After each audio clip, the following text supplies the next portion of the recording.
Hey guys, and welcome to Little Black Book 91. We are giving you guys, I guess, the first Married at First Sight live of the new season. Do you know what it is? I think we have just kind of crept into the new season. It's been a bit... I'm not even in it yet, okay? Because I think we've had way too long with these weddings. I mean, we're on the third episode now, and we haven't even finished off all the weddings, which is kind of annoying, I guess. But we are here to give you guys a nice little live. I've got myself here with Ray, Sugar Ray. I'm gonna call her because she hits with a punch. You know what I'm saying? So we've got Sugar Ray with me today. We'll have Sean in a minute, locked and loaded. I'll call him locked and loaded from now on. We'll have him in a bit as well. Come on. And I'm sure I have a few people else come on as well with us tonight. But let me introduce my guest first and foremost, Sugar Ray. How you doing, man? How you doing today? You all right? What up? What's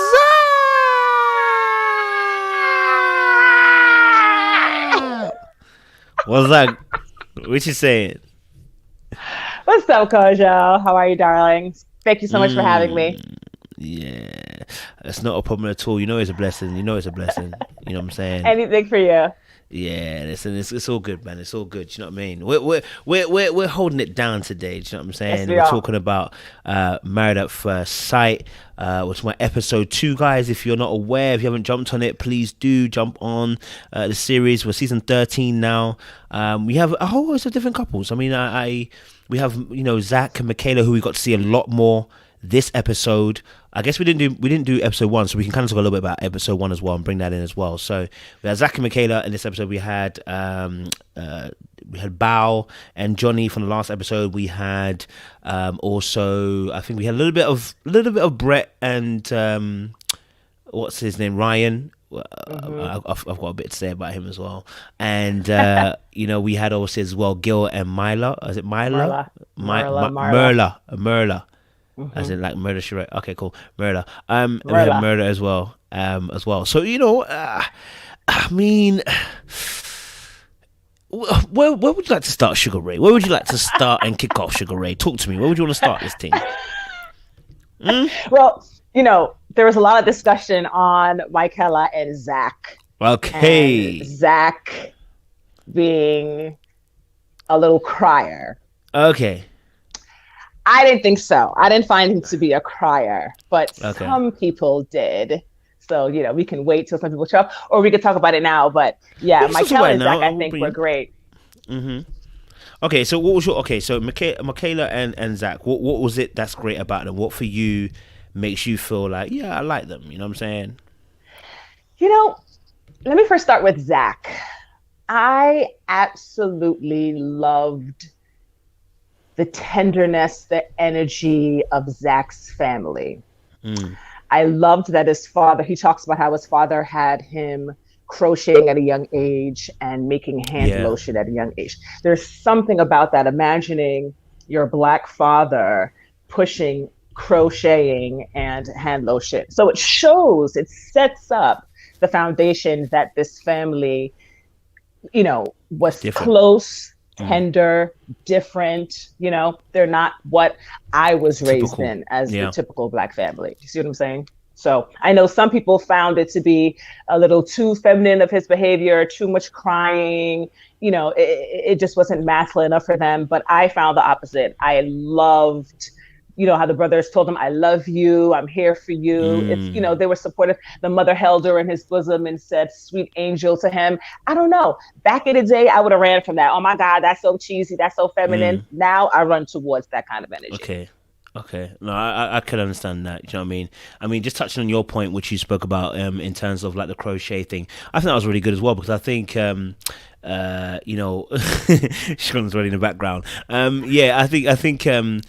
agree to that. It was good to see a different aspect, I think, a different kind of angle when he brought the crochet. Obviously, she too was a little bit blindsided by the crochet and the hand lotion thing. I think she kind of showed her face a little bit but it was good. Like you said, I think it's good to have different perspectives. It's a bit like when you see Black people doing horse riding. That's how I feel sometimes. If you're not from Texas, obviously, but looking from the outside and you be like, Black people horse riding.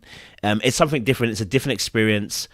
and it allows for, I guess, a nuanced kind of dialogue as well, because you have a different viewpoint to life. Do you know what I mean? So yeah, I wasn't too fussed, but I think it's the way that he kind of. I will say this: like, some people can make anything look cool, so it's maybe the way he kind of said it. Maybe she was a bit like, "Oh, okay," but I think she was fine with it in the end anyway. She wasn't too phased by it. I don't know. I think a lot of that has to do with editing, which you know how I feel Fair about enough. production and what happens, but you know how they edit and piece it together. But like I said, back in the day, if you told me you were crocheting and making hand lotion, I would look at you like, no, he ain't telling me he was crocheting and hand lotion. And now I'm like, really? Tell me more. Well, okay. So what? Why in the past would you have not been so great with that then? What was the issue? Oh wow. I mean, if I just talk about my upbringing, Mm, I come from a very West Indian, Jamaican, immigrant, mm, religious, brethren type of upbringing. So it was very strict, very, very masculine. My father raised me to be his first son in a way. okay. You know what I Okay. mean? And then also being raised in the streets, in the ghetto. You Mm. don't see your gang members, For example, I remember when I was initiated into a gang in Brooklyn, Hold it up. Initiated wasn't, into a gang. Sugar Ray. oh yeah. Oh damn, Sugar Ray. Okay, I hear you. Go for it, Sugar Ray. Tell us the I stories. shouldn't, I guess I shouldn't talk Go about for it. this. I'm feeling too comfortable. No. So I was initiated into a gang, and part of being initiated into a gang was a form of hazing. I guess you could say, like in these Mm. black sororities and fraternities, they haze you. And these hazing rituals are very violent. It's not, oh, come, I love you, let's knit together. It's pow, pow, pow.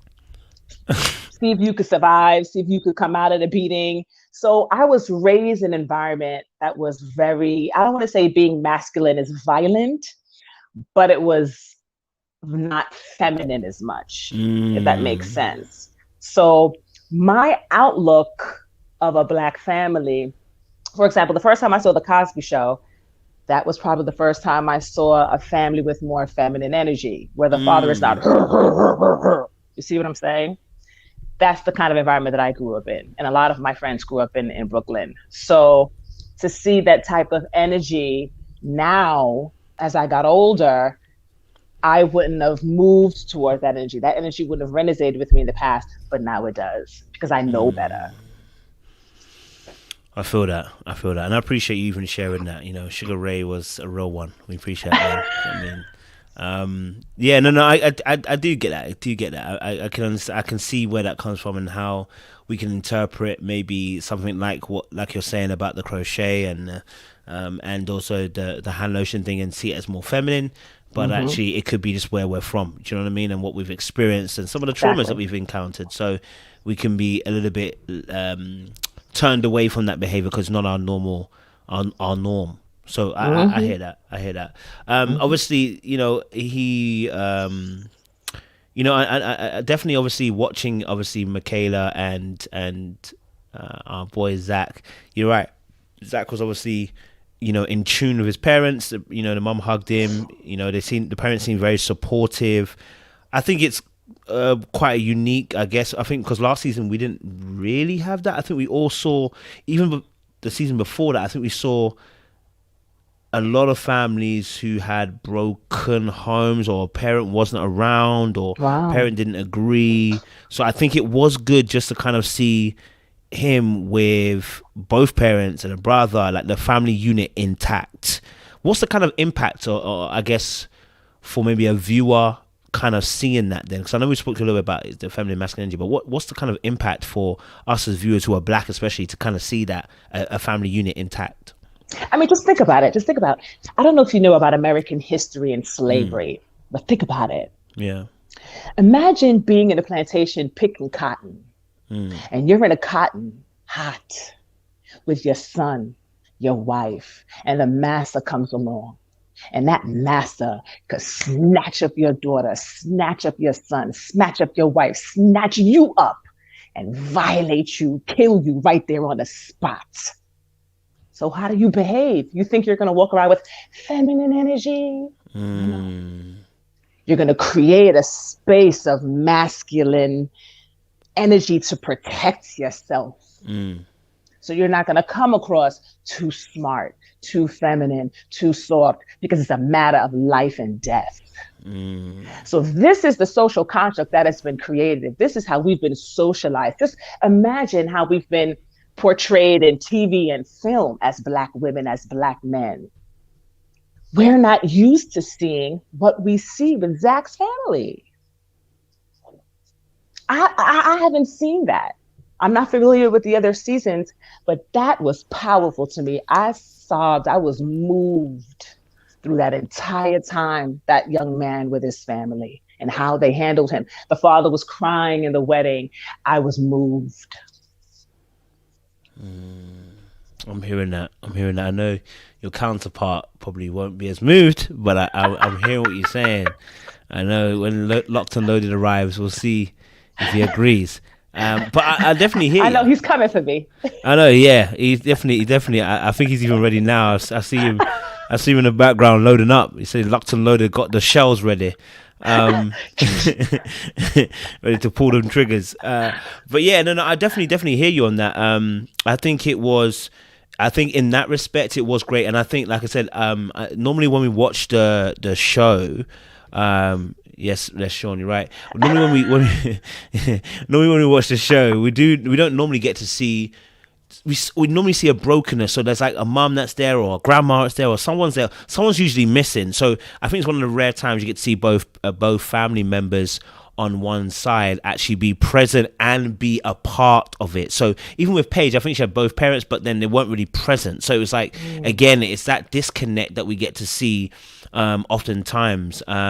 So yeah, no, I think it was good from that perspective, watching it from even the last episode where he was speaking to the parents and telling them, hey, I'm gonna get married, because I think most of the people there, apart from Yosei, even Gil, I think Yosei was the only one who told his parents too.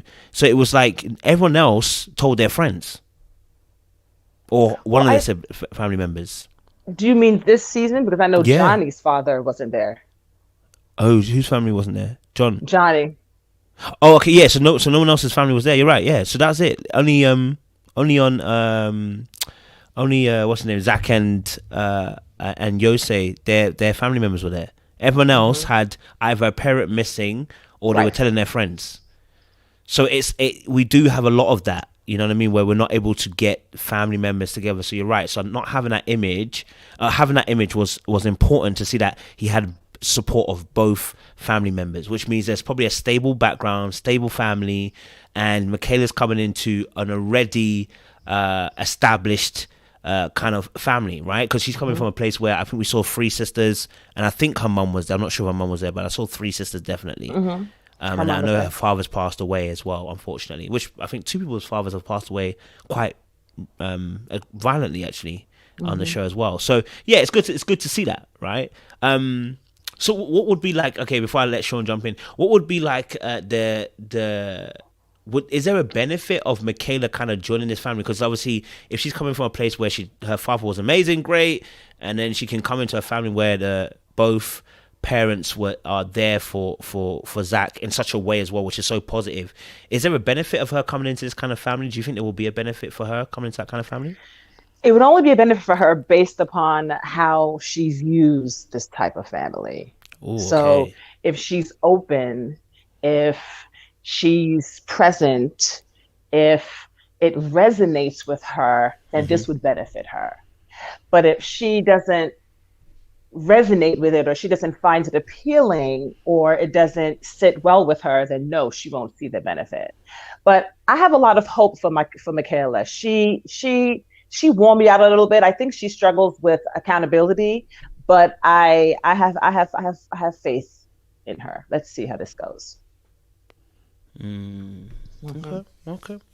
Let me get Locked and Loaded into the conversation. We'll reload a little bit of what we spoke about. Locked and Loaded, welcome to the conversation, man. Sean, man, we appreciate you, man. Appreciate you guys. Man. And I see Ray just came out the ring swinging, huh? Just uppercuts. We've got a new name for Sugar Ray, baby. You got me ready. You got me ready, Sean. just coming for me. You know, I like that. Some people are saying, "All right, Ray, I see you, I see you." So listen, let's just get a couple things clear real quick before we get into this. All right, Go for it, sugar. a Go for black it. Let's do man this. can cry. All right, I don't have a problem with a black man crying.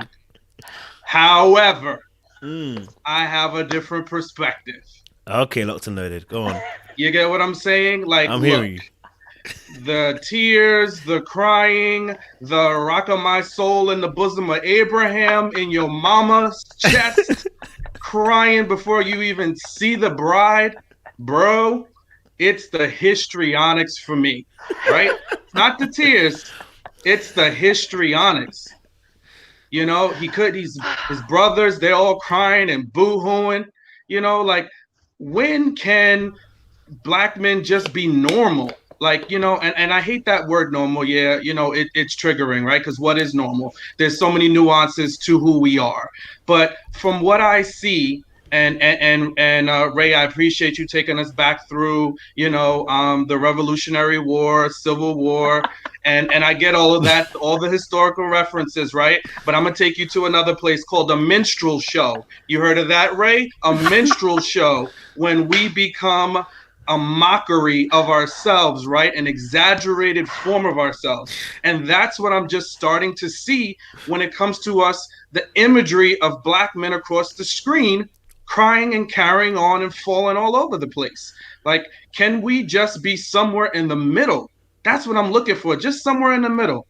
A nice tear dropping down your eye when you see your beautiful wife walk down the aisle. That's what I'm looking for.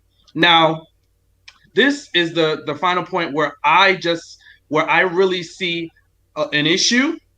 What I see is the fact that Hurricane K, right? Is that what her family referred to her as, Oh, Michaela? Right? yeah. So how's Hurricane K gonna deal with emotional Zack, right? How's that going to work, right? Is she going to steamroll all over him and there's nothing going to be left of him but ashes, right? And then we got another brother. Here we go, another brother, Ryan 2.0.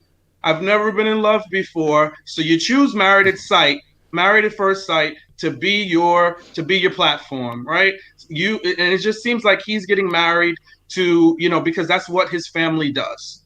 Right. So that's why I have some concerns about his level of emotional expression, and then Kay's level of emotional fill in the blanks. I won't say it because then I'll get crucified. But we all know what I'm talking about. So that's my issue with Michaela and Zack.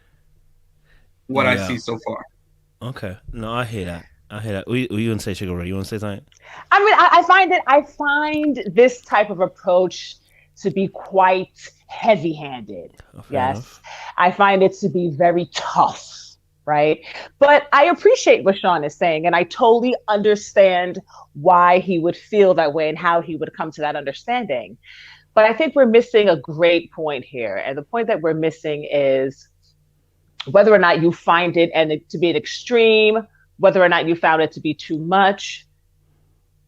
I don't see this portrayed a lot on TV. This type of context, this family. Now, you guys know how I felt about Sean. I didn't like Sean and all his. It was too much. But for some reason, this context feels different. No, Sean? No, Kojo? It doesn't feel different to you? Yes, it's definitely different from the Sean situation. It's not close. It's not even close, right? I think taking. So okay. The crying for me is not really too tough. I mean, he was crying a little bit too much for me, but not necessarily like I was questioning masculinity or anything. I think for me, where I was like, I'm weary, is that it's not necessarily the crying. It was the fact that earlier on, when they were doing the suit tailoring, right? Yes. They asked him a question about him. How does he feel if she doesn't like him, etc., or he doesn't like her, right? And he says, "Oh, I'm always, I've always felt like I'm unworthy." and everything I do, I always feel unworthy. And as soon as he said that, I went straight into what's his attachment style. And then I realized actually his attachment style is not secure. Even though he's got a mum and a dad who seem to be obviously there, he's not gotten a secure attachment style, which then made me realize then something else is also playing a part. One of your parents may be, they're not bad, they're great parents, I think they are. I think they're good parents, but they may have overcompensated a little bit. Because now you are in a space where you don't feel worthy. How can that be possible? You've got two great parents who seem to be supportive and loving of you, and you have a viewpoint of yourself of not being worthy, and you have an idealistic aspect at looking at marriage.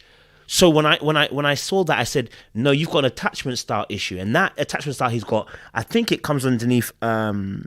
I think his one is it anxious or whatever? I can't remember. It might be anxious, where they want to fall in love so quickly, and you know that for me was where I was like, okay, do you know what? There may be something deeper to the crying. It might not just be crying that I'm seeing, but it may be the fact that you may need to just be careful how you are showcasing your emotions. Right, because you might bear it all on your chest, and since we're now seeing who Michaela is, and we know that she has Hurricane K in her now, this may be a recipe for disaster.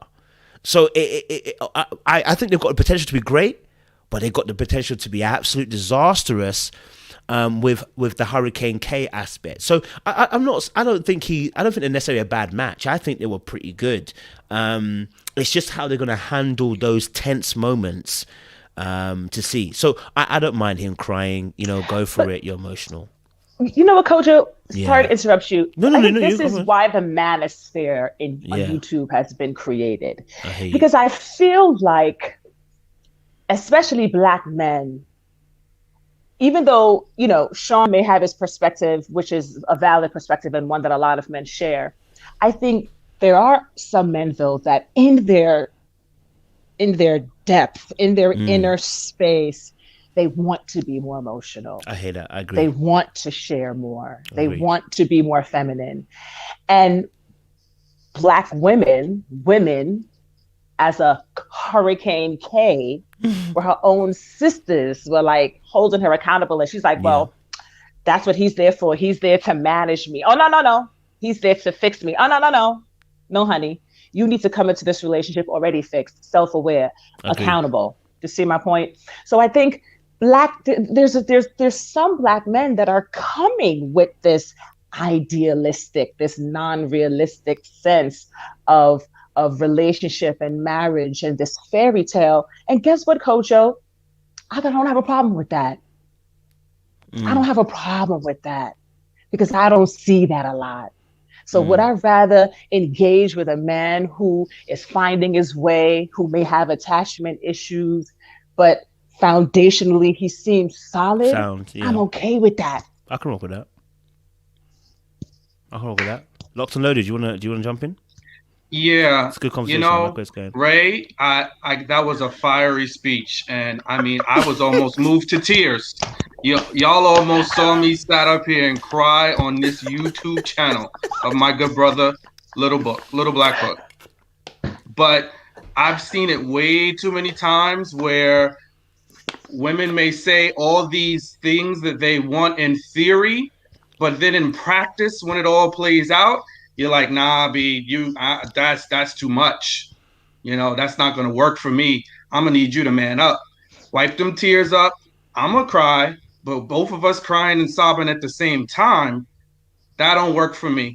You know, I need you to get up off this good couch, figure it out, and let's work through this. You know, so I would just say, yeah, I hear that.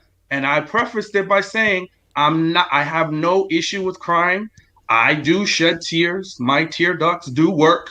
However, in the right time and space and when it's called for, you know, and we had some discussions around this with some of the ladies yesterday on Maria's channel.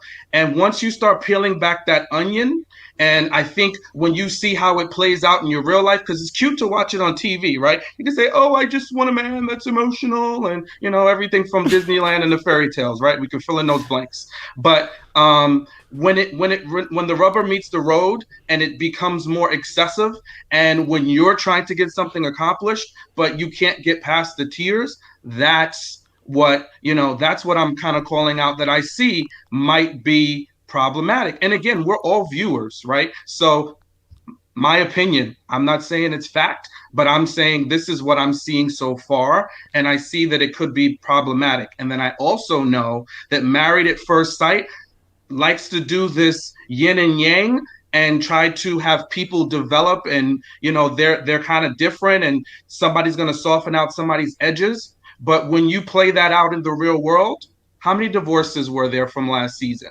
right? So that's why my eye is really keenly looking at what are the differences, right? And who are the personality types that's going to work with. And that's when I revert back to, okay, Zack can be emotional, but who is he paired with? He is paired with someone that has a very strong personality. Is he going to be able to work within that dynamic of her personality? Is he going to be able to get his point across when she's trying to bulldoze and get something that she wants to get? Her family described her as stubborn. That was part of their message to the world during the vow ceremony, right? So that's a big part of who she is. That ain't changing, right? Without some level of really work. Well, what did she say, right? When her family and her sisters, who some of whom are married, talked to her about that stubborn side, right? And said, they held her accountable. And I like that moment. But she said, he's just going to have to know that's me and get past it. She did say that, yes. She did. She did. Terrible. Say that. Yeah. Give me that Brianna vibe. Give me that Brianna vibe. And I guess obviously because we've spoken about crying, I think I remember we spoke about crying on the Ready to Love situation as well. So crying does come up quite a bit in terms of men. I think as well, just to again state this very, very clearly. I personally am not against crying, right? So I think the occasion, it was a little bit weird for me because obviously he doesn't know who he's marrying. So he's actually not crying about the wife. He's crying about being able to be married. So there's a love of the idea of being married because he doesn't know who he's marrying.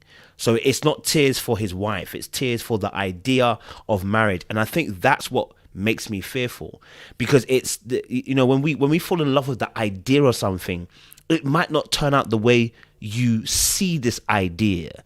And that's where I feel like maybe the tears, I'm a little bit, okay, some way about the tears that you may be crying. It's not necessarily the crying. I think men should cry. We should be able to be emotional. Hey, listen, if you don't know me, bro, when I watch films, bro, there's tears coming up my eyes all the time, bro. Listen, I cried at Space Jam. I'm not going to honestly with you. Listen, you won't see it, but when I was on my own, I cried at Space Jam. Now, you don't know that, but when I'm in my own personal closet, I'm going to have a little tear. I'm a little cry myself. You will never know. Okay, and here's why you'll never know. Because I think there is a time and a season for crying as a man. I know this might not be proper for some people, but let me put it this way.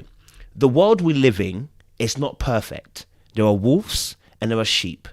In that case, because there are wolves and sheep, there are roles we're going to have to play. I cannot decide to not be a man today. I'm always going to be a man, and there are going to be certain expectations as being a man. I cannot now become and I think we used this example before, when someone breaks into my house, I can't decide to say, hey, babe, can you go and see it? No, I can't do that. There is no room for me to be able to do that, because they're expecting me as a man to go out there and be like, hey, you're the man, go out there. Right? So it's not that we can't cry. We should be crying, but we have to choose our timing right, because as I'm trying to lead you, I need to give you space as a woman to be able to exercise your full femininity. Now, if I'm crying and you crying, and it sounds beautiful, oh, I'm crying and you crying, and we're both crying together, and it sounds great in practice, like Sean was saying, but actually now you don't actually have space to be your full emotional self.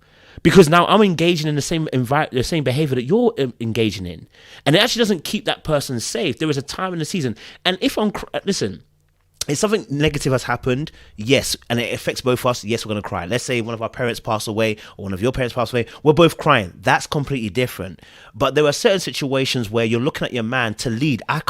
It's like being at work. I always use an example, being at work, and then looking at your boss, and your boss is like, like, guys, I'm not sure, but the ship's going down, bro. I'm not even gonna lie to you, because like we might be out of our jobs by tomorrow.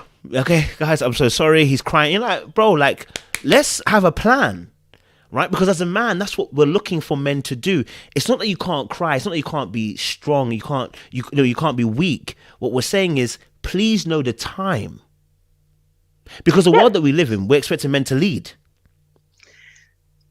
But who's saying that he doesn't? Who's saying that he's not knowing the time?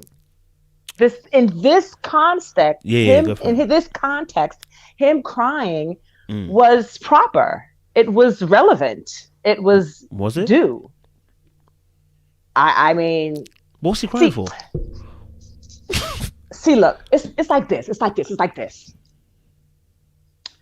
It's like when you're painting on a canvas. You have many tiers, many shades of the color red. I see you, Sean. I see you, Sean. I see you. Lots of loaded when he's like, Sugar Ray done started. It's like you have a canvas, right? And you got a canvas and you want to paint red. Yeah, go for it. You have many shades of red, many tiers of red. Why are we just painting him with one color? With one brush. We've only seen him in one space, in one context, and that is how, based upon editing, is how he handled it. It was emotional for him. It was moving for him. And I absolutely agree with you. He has a fairy tale. He has a Barbie and Ken perspective about marriage, and I agree 100%. But I'm going to lean into really giving space for men, especially Black men, to experience that. And anytime I see it, I'm going to support it. And I'm not saying this is how he should behave all the time, and how he should behave around the police or in the household or, in a way of protecting us. No. But in that context, in that time, it was appropriate to me. Fair enough. Sean, you locked and loaded. Absolutely. You look stressed. I'm very stressed. Thank you, Sugar Ray. And I need Sugar Ray to leave that Dr. Nicole reference on the OWN channel. Because we over here on Lifetime right now. So you can leave your paint, your canvas, your colors, and you can go over there and play. Okay? I'm done. I'm done with this foolishness. All right? Don't sit up here and talk about we're just saying this guy cried one time at his wedding. This man was crying all across the screen multiple times, crying with his brothers. They could barely get out the van to get into the good hotel. They was hugging and crying and carrying on. Just getting to the hotel. He cried in his mother's bosom. He cried. I wish he would have just cried when he was there with Michaela and he saw how beautiful she was when she walked down the aisle. No, he could not. Well, maybe it was better that he got that all out so he could stand up straight and, deliver the vows, which I did like, by the way. And I don't dislike Zack. Okay. I think he's a cool dude. He's got good family values, but I think that we gotta look at this, right? And I just don't know, the not being in love before. So how's he going to weather the storm? How's he going to deal with it the first time they have a big argument? Right. And if his emotional, if his first instinct is to cry in that way, how is he going to be able to frame back up and deal with what just took place? Right. So these are the things that I'm looking at as a man who's been married, by the way. So I know what some of that looks like. Right. I know some of the stress, some of the things that he's about to walk into. And look. Call it a generality, right? But typically it's women that walk in with this utopian fantasy of what a marriage is going to look like. And yes, do some of us men walk with our own fantasies of what we think it's going to look like? Yes, we do too, but it's not so far extreme as like Zack is, right? So I just think, is his heart going to be crushed? Is he going to be able to manage that and then be the husband and fill in the gaps, right, for him and his wife and, God willing, the children that they want to have, right? So that's just my concern. Is there going to be some emotional maturity in there, some emotional intelligence where he will be able to control some of those emotions? Because sometimes, yes, do I feel like crying in certain situations? But in certain situations, it just ain't the right thing to do, right? If I'm at work having a bad day and I'm in front of somebody, right, that's really stressing me out and I want to cry, that's not the space for me to be crying. You know, it's when I get in my car and go home, I can shed those tears out of frustration. But can Zack do that? Can Zack know and navigate that? And that's what I don't know. Fair point. Fair point. Fair point. I think I see both sides, to be honest. So, yeah, fair point. I think we're saying the same thing. I think we're saying, because like I said, I had major issues with Sean. I think we're saying the same thing. It's just resonating differently with us. Sean was a bit manipulative in it, and the guy was thrown up when you went on a date. You know what I mean? It was a bit exactly. Sean was a bit.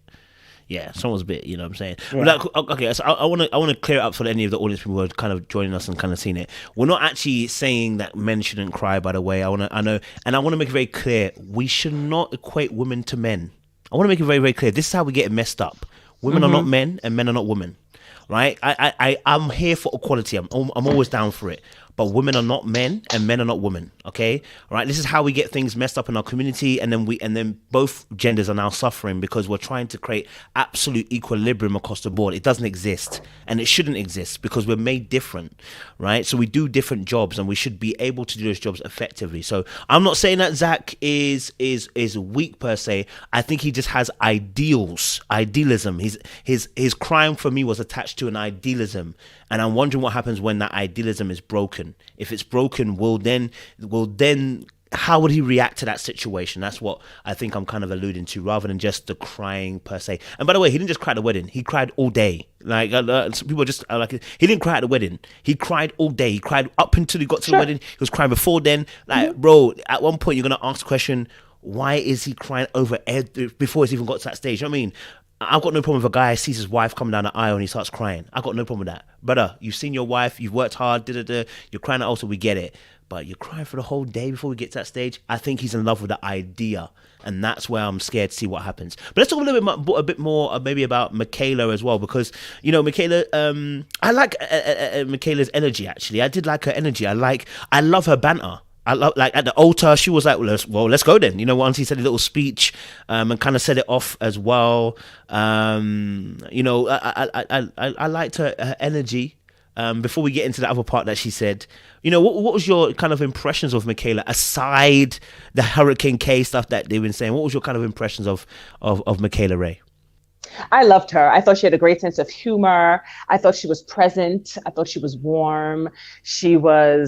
I really enjoyed Michaela. I loved how she talked about her father. I loved how she was emotionally moved when her sister gave her something blue. I mean, I loved her skin, her teeth, her hair. She was natural beauty. I really was impressed with her. My only issue was the whole accountability about her stubbornness and her expecting her husband to manage her madness. That's where a lot of us women get into a lot of trouble. A lot of women, and again, this is why the manosphere has been created, is we don't like to take responsibility. We think that it's the man's responsibility to fix us, to manage us, to put us in check, to, what do they say? I heard a woman one time say, you know, be strong with me. What is that? No. You should be self-aware, accountable, responsible for your own behavior, your own actions. You should know your idiosyncrasies. You should know your idiocracies. You should know everything about yourself before you get into a relationship. That's what I thought. But I liked her, though. I liked her. I really did. You said liked, which is when you changed it. I like her. I like the two of them. I do like the two of them. And I hope that out of all the couples, I think they're going to make it, but I don't know. I could be wrong. I hope so too. Yeah, Locked and Loaded, what are you saying? So I too like Michaela. I like their... Why do I not believe that? No, I do. Don't set me up, coach. Don't set me up. Come on. I'm sorry. You know, Sugar Ray's out here with the boxing gloves, winning over all the ladies. Sorry, bro. You know, sorry, bro. Painting me out to be the misogynistic, toxic masculine dude over here. I'm sorry, That's bro. so not who I am. Come on, guys. Give me a break. You know I love you, Sean. I love you. I love you too, Ray. But I mean, you kind of, you know, you're giving me a black eye right now. This is not cool. But anyway, I do like present tense Michaela. I do like her. I love her attitude. I love how when she walked down that aisle. She was beautiful. She was all smiles. I think as we'll explore some of the other couples, she was the most radiant bride of all the I hear ladies. you. You know, that smile, you could see that from a million miles away. And I love that about her. Now, you know me, I'm always going to have something on the back end for you, right? So on the back end, we talked about Hurricane K. Um, I see some issues, and one of my main issues with her is that stubbornness. Is she going to be willing to bend and flex? And just a little sub issue that I don't know how this is going to go with the romantic idealist Zack, This is my point. that Yeah. she had a spring fling a couple of weeks before she walked Oh, her Lord. beautiful self right on down that aisle, right? So how is that going to play out with Zack and his Cosby Show-esque type family nuclear unit? I don't know. I don't know how it's going to play out. But Let's why does watch that and matter, see. Sean? Why does that matter? I'm sorry, Sugar Ray. Why does What? it matter that she had sex You are before she got preparing. married? Okay. Again, what did Coach say? Men and women are very different. And if it were me and mine, it would matter if a couple of weeks you had a spring fling. I You see would the that double would give standard? me a little caution. Anybody say anything about a double standard? You could call me out for it too if the shoe was on the other foot. But in this instance, it's not. And I'm going to just say that it just gives me a little pause. I just wonder if she is emotionally connected for him because remember, he is a romantic idealist. So, let's just remove ourselves, like take ourselves off of tonight, off of the situation tonight, and just think about put yourself in Zach's shoes, who he is as a man, what he's shown us up to this point, and how him finding out something like that, how that might make him feel. That's where I just have a question mark. We haven't seen it play out yet. We don't know if he'll find out, but that just is a question mark for me. I don't know. What are you saying, Ray? You don't agree with I that? mean, I 100% disagree with that. Yeah, tell us, 100%. yeah, tell us why you disagree. I know people have a strong opinion about her having sex. I think it was a few weeks before her getting married, but she didn't know she was getting married. She didn't know. She didn't know she was being matched. It wasn't like she was being matched and she's like, okay, I'm going to go and have sex. She was having sex. She was being intimate with a dude. And then she found out that she was going to be on this show. And then she was like, I'm done. Bye. What's the problem with that? Okay, so I remember I said this in my video, and then some people did get on to me. Man or woman, I don't think this is great preparation for you going into a new relationship, right? Because in order for her to have sex the way she's talking about, because she said obviously she had to tell the guy, "I'm getting married now, bye," which means there's more than just sex happening. Which means there's an established relationship that's going on now. Not necessarily a relationship as in we are dating, but there's an established relationship going on. Because you had to explain to him, I'm sorry, bye. We're thinking. You couldn't ghost him. You couldn't just leave him alone because it wasn't just a sex thing, fling and gone. There is some type of established relationship. And in that case, I don't know how prepared you are to go into a marriage. And that's what I'm saying to you. Like, I don't know anybody who goes into a marriage. Now, this is not boyfriend and girlfriend because you can't escape. This is you now doing marriage. And now wants to prepare that marriage by going to have sex weeks beforehand. Now, I'm not saying that she knew exactly the time because I think they don't know until the last 2 weeks anyway, if they're going to be chosen or not. But that's irrelevant because you're already on a show where you're trying to say, I'm ready to get married. So the preparation shouldn't be having sex with someone else. Okay, because now you're creating another. I don't do soul ties. So you're already creating another aspect of relationship that you're having with someone else. I would say the same thing for a man. When it was Chris, I burnt him too, right? But the only difference was that obviously he had a fiance. But what's the problem with that then? What's the beef that if he's got a fiance and he's quit the fiance now and he's gone into married at first sight? Why would we be stressed about that? But I can see your face straight away. You're stressed by that. Why are you stressed by that? Because you're already seen as an established relationship. And I'm saying to you, if she had to explain it to the other guy that I'm now going on to a show to be married, that already shows that there's some type of relationship already there.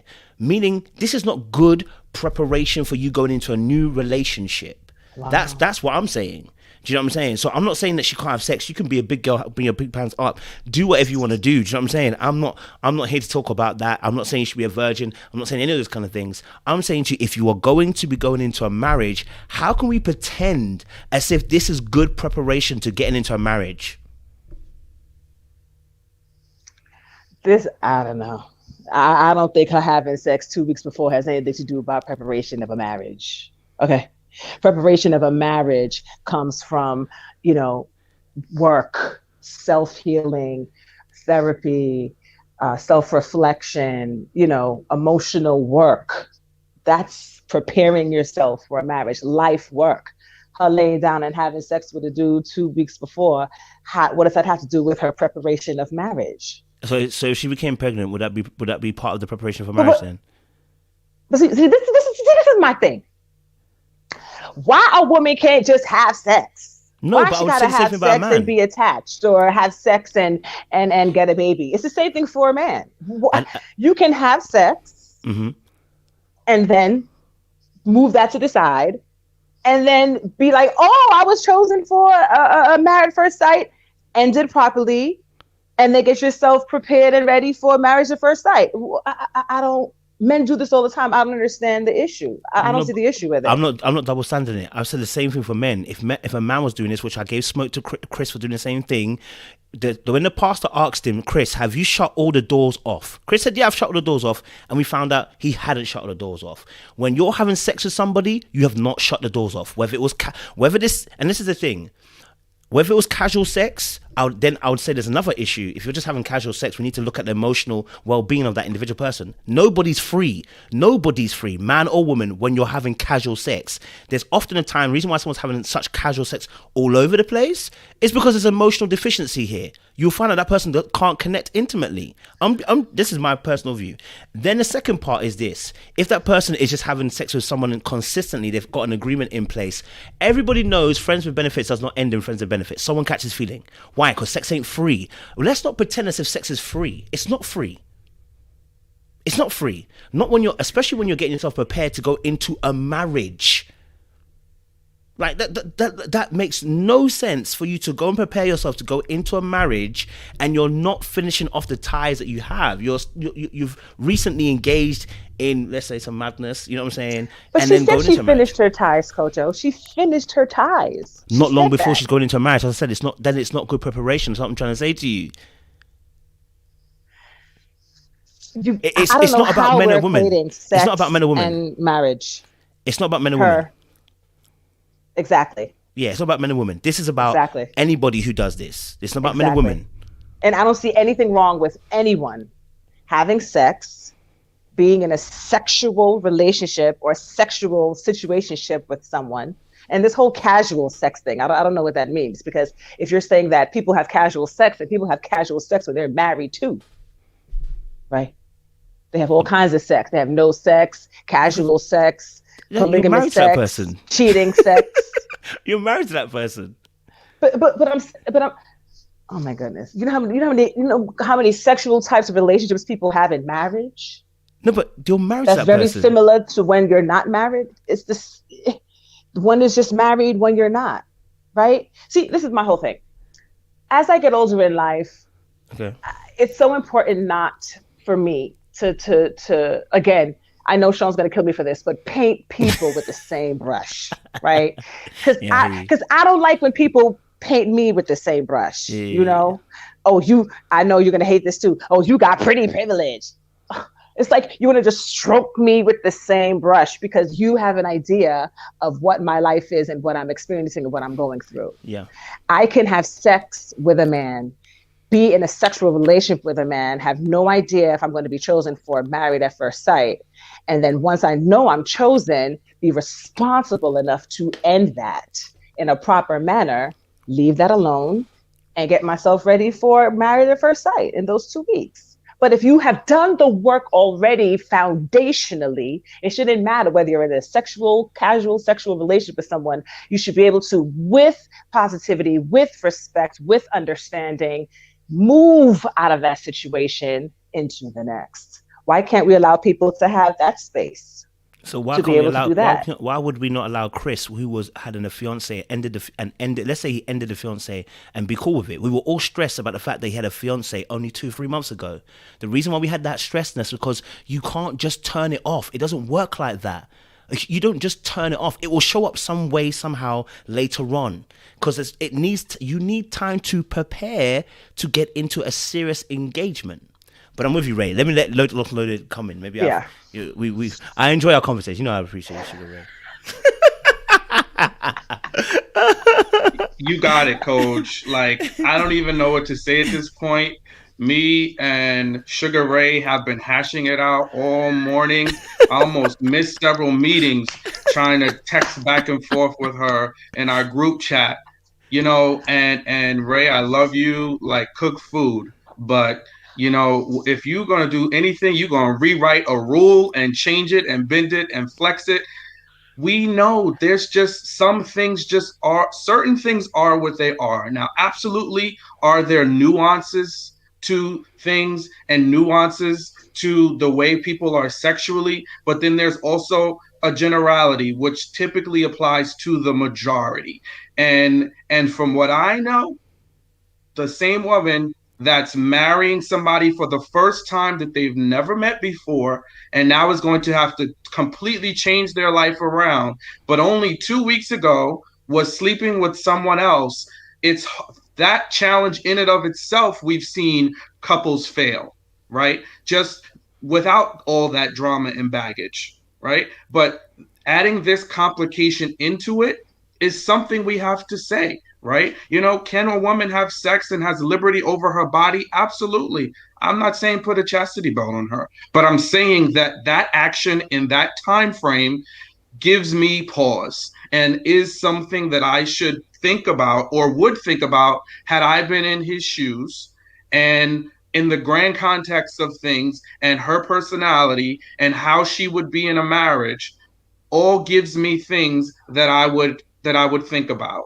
And are they going to be able to coexist? Because if she is this, you know, I'm painting my own canvas, if I can use your analogy, if that's her mentality, is that going to work with our idealist romanticist, Zack, who wants to skip through the park and hold hands? And she's like, nah, brother, I'm not looking for the romance. I'm looking for fill in the blank, right?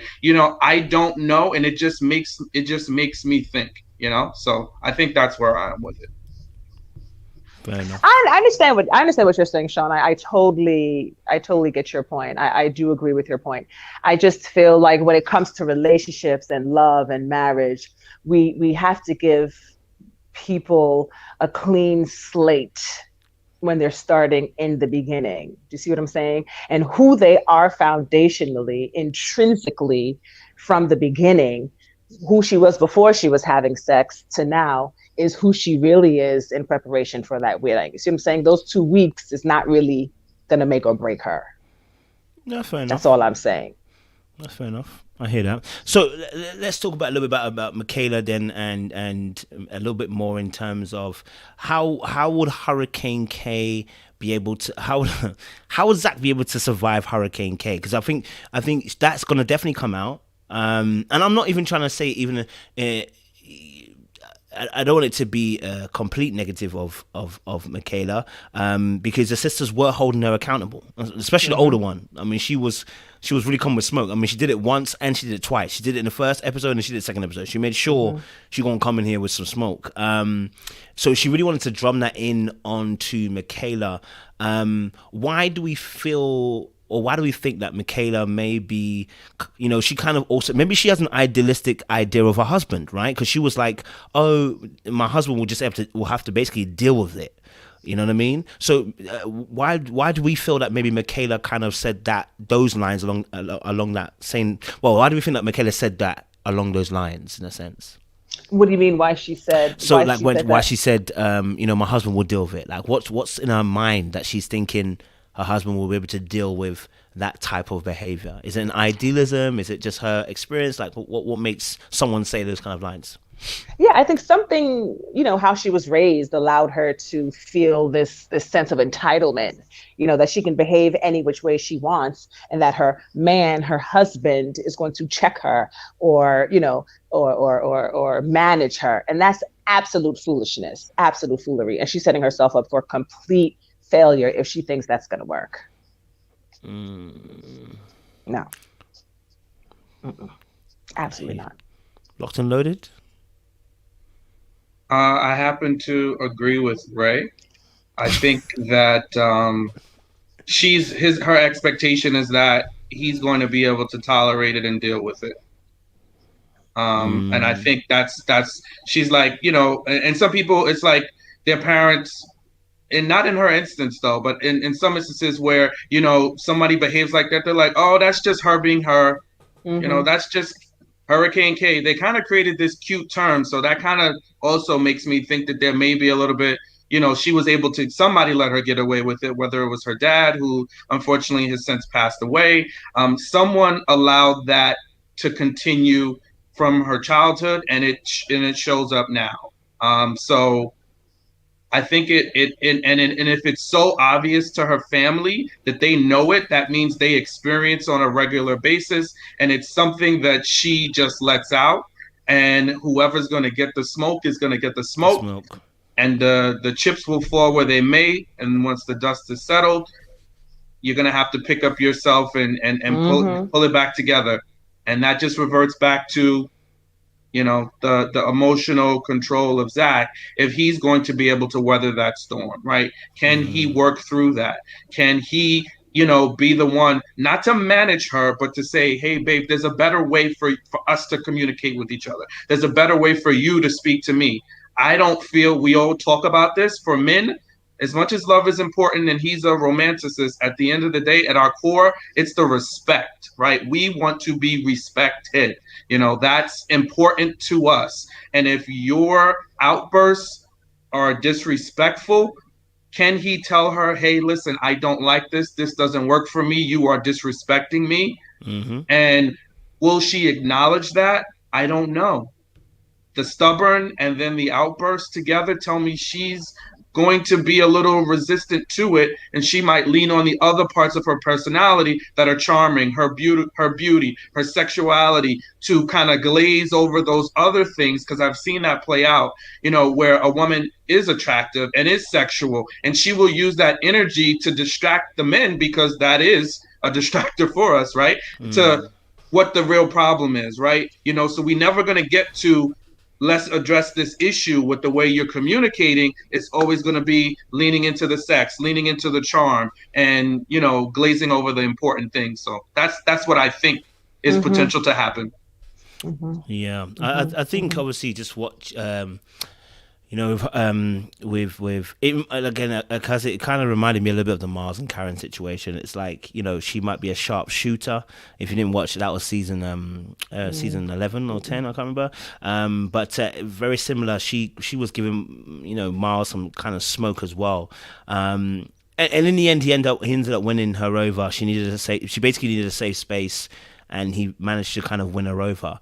And it can work if that person's patient enough, but it can also go the opposite way. You know what I mean? Like if you can say one word too many, or have one hurricane too many, and it could be the end of that relationship. So I think just listening to Michaela, I think and do you know what? I didn't say it in my review, but it came to me.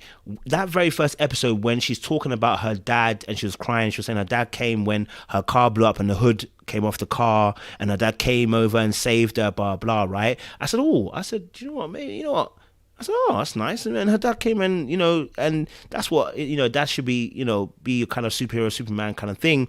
The opposite thought came to me also, was like, I hope this is not the dad, I don't want to say babying, but almost like spoiling her. That's the correct word. Thank you. Spoiling her, and that she will expect that same level from her husband. Because sometimes what we do is we kind of like take the dad and make that husband be like, my husband has to be my dad, and that doesn't always translate, and it does not have to translate in that particular way. But I know that he is I don't want to say people pleaser just yet, too early. He wants to please, because he said that in the vows. He said he wants to please her, and so he's going to be willing to do anything. Question is, how much and how far is he willing to bend, and how much would she be willing to push? Because if Hurricane Kane comes out and she pushes him, is he gonna be able to have enough patience to be pushed the way she's gonna push him, or is he gonna snap? You know what I mean? So I guess we're gonna find out about that, as the weeks come along. I kind of hope that they won't have too much to fight over. Do you know what I mean? And it's something hopefully she's kind of curbed a little bit so that their relationship can blossom. You know what I mean? So yeah, I've got good vibes for them. I just hope Hurricane Kane doesn't do too much damage in their vicinity. And this is a brilliant point that you're making, Kojo, because I sometimes feel that women, we don't realize our power. We don't realize how we can hurt men. We don't see it. We don't understand it. I don't think we were raised, we're raised that men hurt women. Men are strong. It's true. Men are stronger than women. Men are more violent. That's more of a masculine energy. Men create wars. Women are more nurturing. Women, you know what I mean? But there's another side of it too. A woman can destroy you. Look at Samson. Yeah, a woman can destroy you. And if a man isn't careful and if a woman isn't careful, a lot of pain and hurt can arise from this kind of situation. So I just really hope that if she gets too crazy, he'll push back, give her some resistance. She'll go to her sisters. Oh, I don't know what to do. And they'll check her, hold her accountable, and then she'll shift. Let's hope. Let's hope that. Yeah, I like that. Yeah, I like that. I think that's good vibes in there. Also, did you want to add something? I would, the last thing I would say, and this is, how I started with them, I definitely see the chemistry there. And I see another alternative is that she just may be the dominant person in their relationship. That's a good point. That could very well be an outcome, and he just may very well be comfortable with that. Passive, yeah. Right. It might work for them. So I just got to say, like, if they're going to work, that's going to have to, from what I'm seeing so far, that's going to have to be it. He's going to have to just kind of come down, or be himself. If he is as he presents so far, then she'll be the dominant one in that relationship for sure. I agree, and it's already happening. I'll tell you why it's already happening. She asked him a direct question. Oh, do you want little Zack Juniors? He said, I mean, if you want it, my brother. She gave you open play. Just say yes. That for me told me straight away, this guy's got a bit of passivity. So you're right. She's going to definitely end up leading it. And if he's comfortable with that in the long run, because I think he's going to be comfortable in the beginning. If he's comfortable in that long run, fantastic. They can go on and should be the more dominant force. And I think he'll rock with that. And I think that will be how it goes. Technically, I mean, that's how his parents' relationship looks like. Just going to say that. The mum looks like she's a bit more, a bit more stronger forced than the dad. That's a bit more chilled. Right, so maybe it's a replication of what he's seeing in his household, you know what I mean? And so maybe it will work, you know what I'm saying? Maybe it will work for him in that way. So yeah, that can also be another alternative. I like that. Let's shift the conversation then, because there was another couple. We didn't get to speak about it because they were episode 1, I think. Before I come on to that other couple, actually no, let's go to Gil. I want to go to Gil and Mila. Let's go to Gil and Mila. You know what I'm saying? Let's go to Gil and Mila. Because I think, I don't know. I don't want to jump too soon. I don't want to be on her neck too soon, okay? I don't want to be on her neck too soon. I want to give her grace, okay? I don't want to be on her neck too soon, okay? But I think we all were feeling a little bit of a way with Gil and Mila because of the way I think at the way that she delivers her preferences, the way she delivers how she feels, the way she delivers certain things. Like, for instance, at the wedding dress shop, the way she told the man what dress she wanted, the tone was off. And I'm kind of hoping it's just a tone issue. That's what my hope is. I'm trying to stay there for now because it's too early. I'm hoping that it's just a tone issue. She doesn't know how to change the tone when she's speaking to people. But actually, when you get her one-to-one, you see a more softer side. That's what I'm hoping for. But I don't know, Ray. What was your thoughts? She was complex to me when she was talking about. It seems like she's a brilliant educator because she educates the principals and the teachers. Remember, he said, do you teach teachers? She was like, no. I consult schools, their top management. So this is a brilliant woman. Yeah, I agree. She knows how to educate. She has a passion about educating underprivileged, sub-marginalized children. So I like this lady. However, oftentimes when people are brilliant in certain areas, they're not so brilliant in others. And that's what makes Merla complex. And I think she doesn't know how to read the room. She doesn't know her audience. And I think if Gil, based on what I see, he seems strong.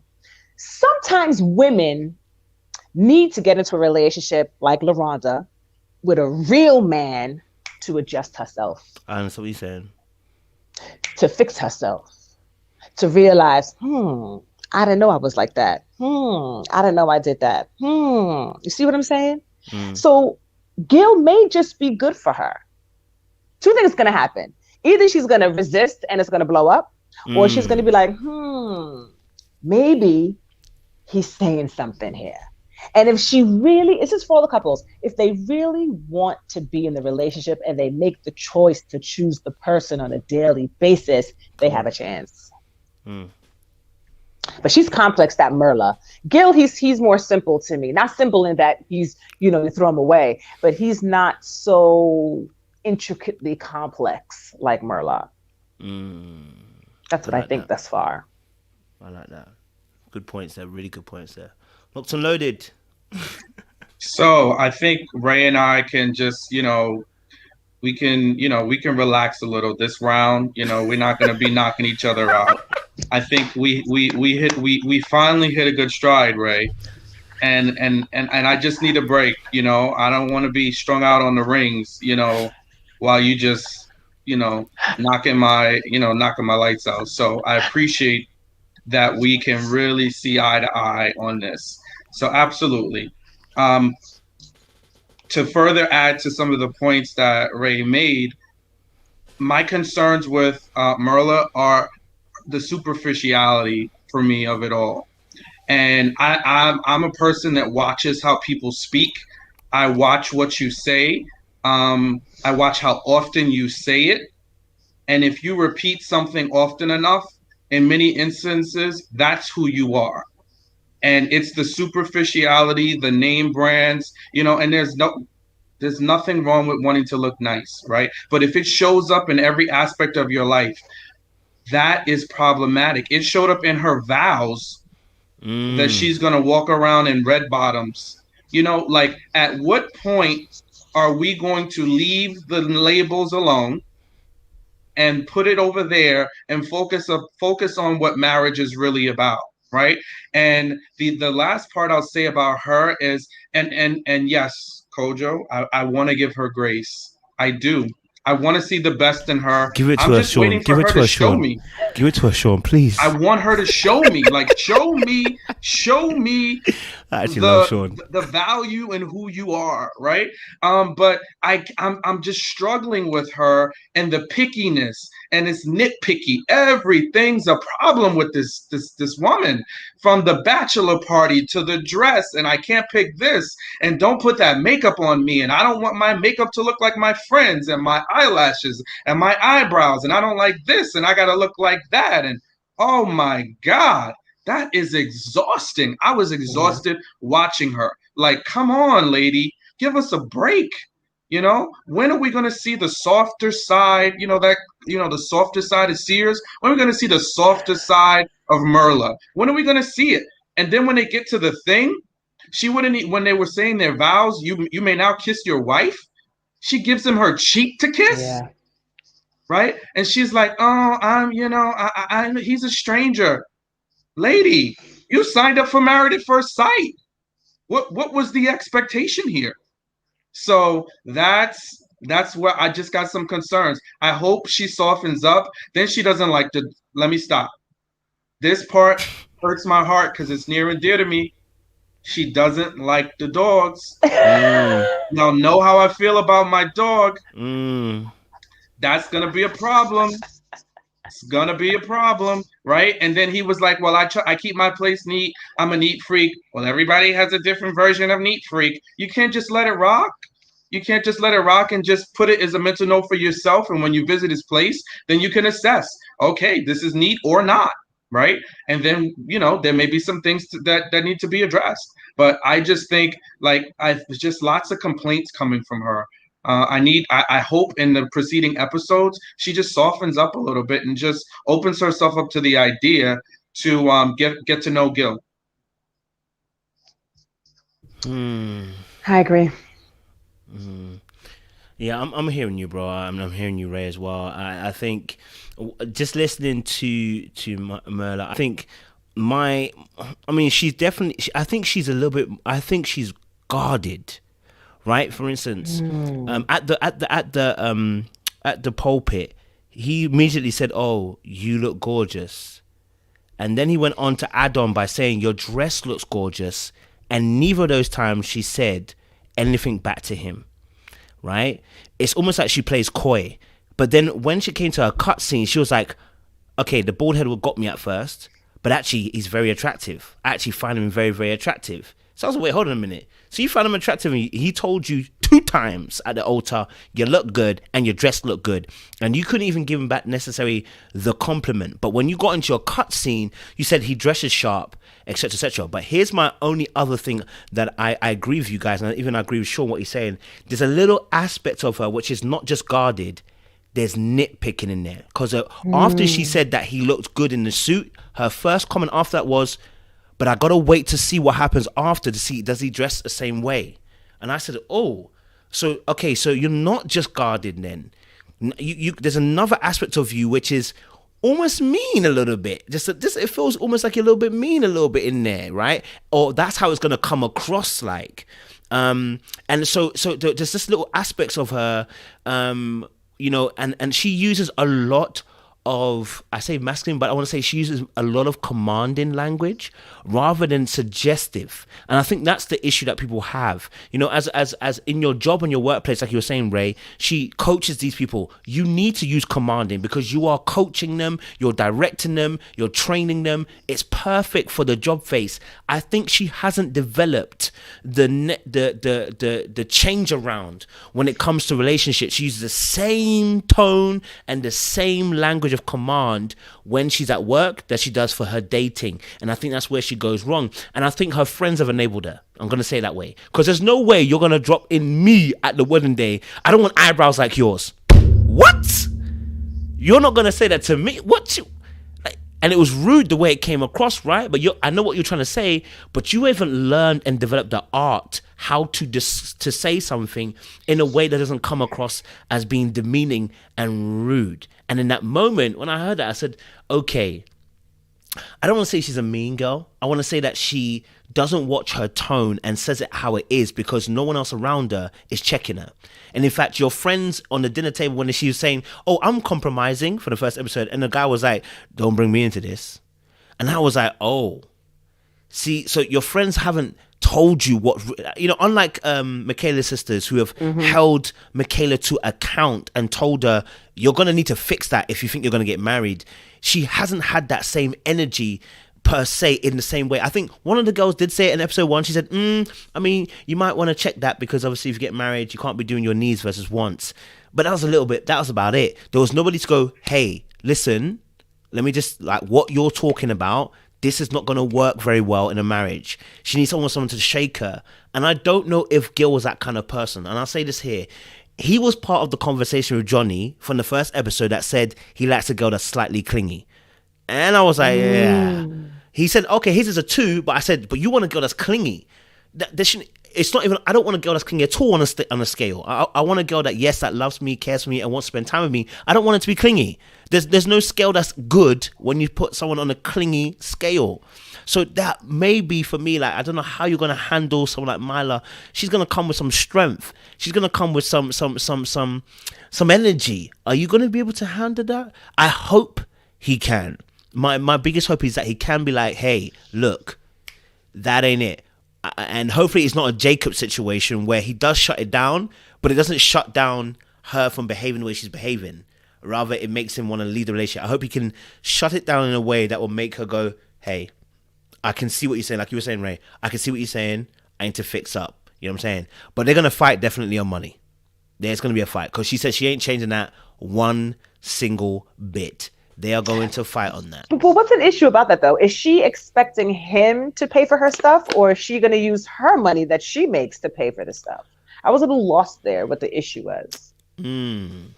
Because if a woman makes a lot of money and she wants to spend her money in a certain way that is not going to hurt the family construct, then what's the issue? But if she's expecting him to buy all that stuff, then I could see the issue, right?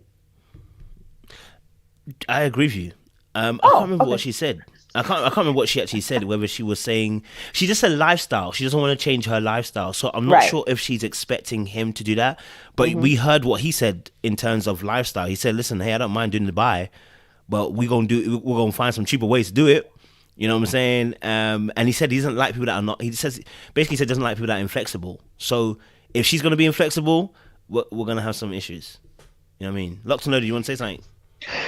So 2 things.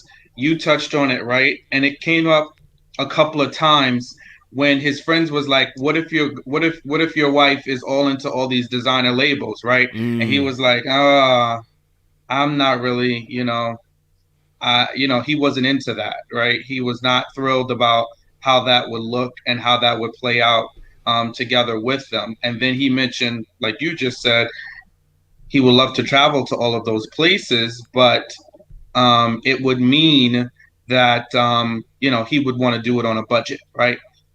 So I don't think anything about Merla says budget, right? I don't see that from her. I'm not seeing that.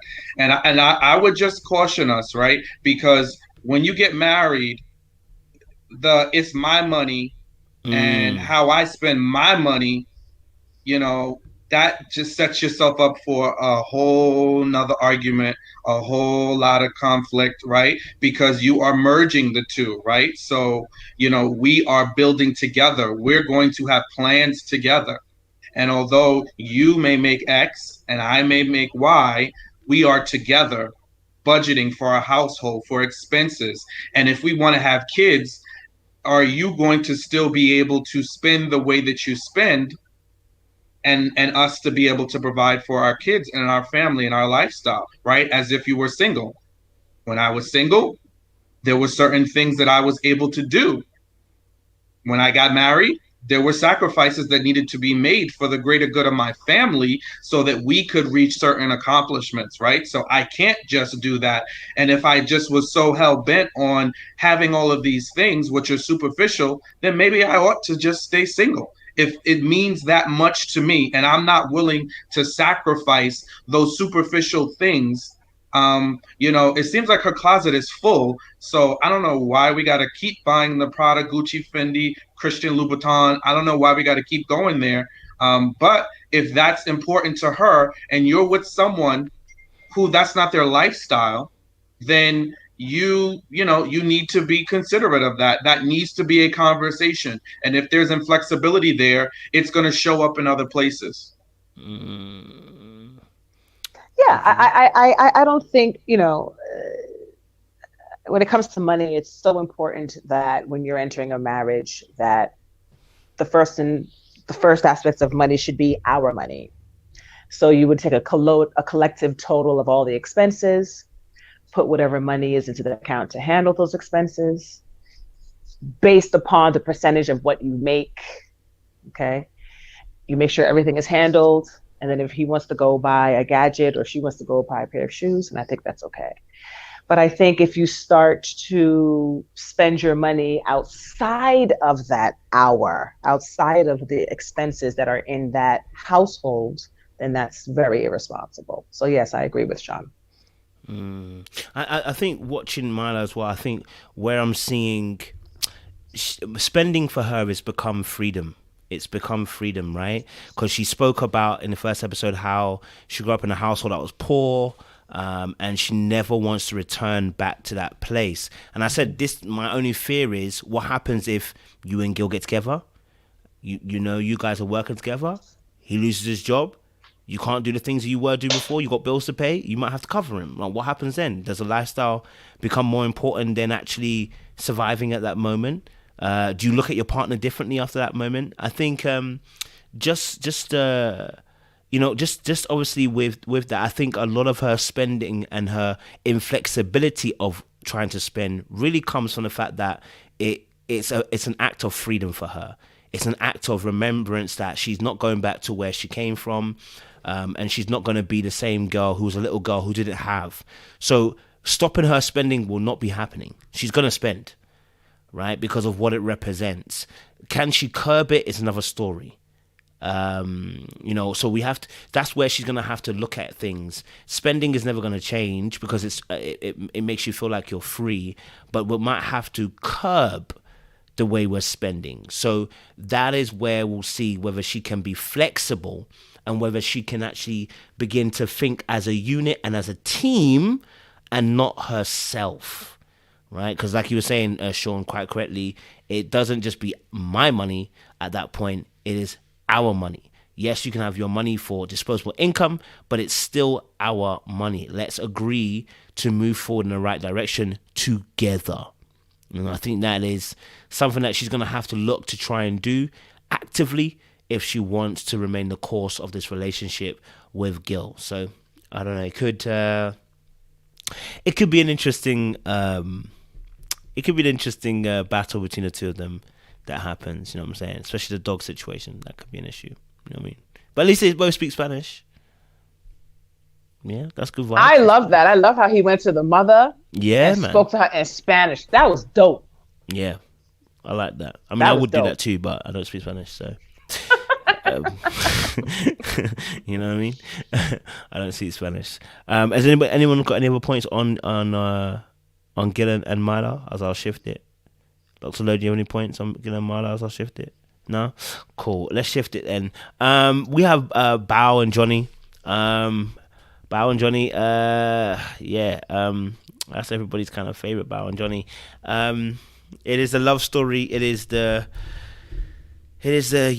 came back and found my bae at the for my school days. This is the typical love story. You know what I mean? Like, this would be the perfect love story you see in a film time. Bao and Johnny. So I want to get your kind of thoughts. Red flags, or is it just things they can work through? Ray, talk to me. It's funny how people have this concept that Asian women are submissive. Asian women are soft. Asian women are little geishas that walk on their tippy toes. No.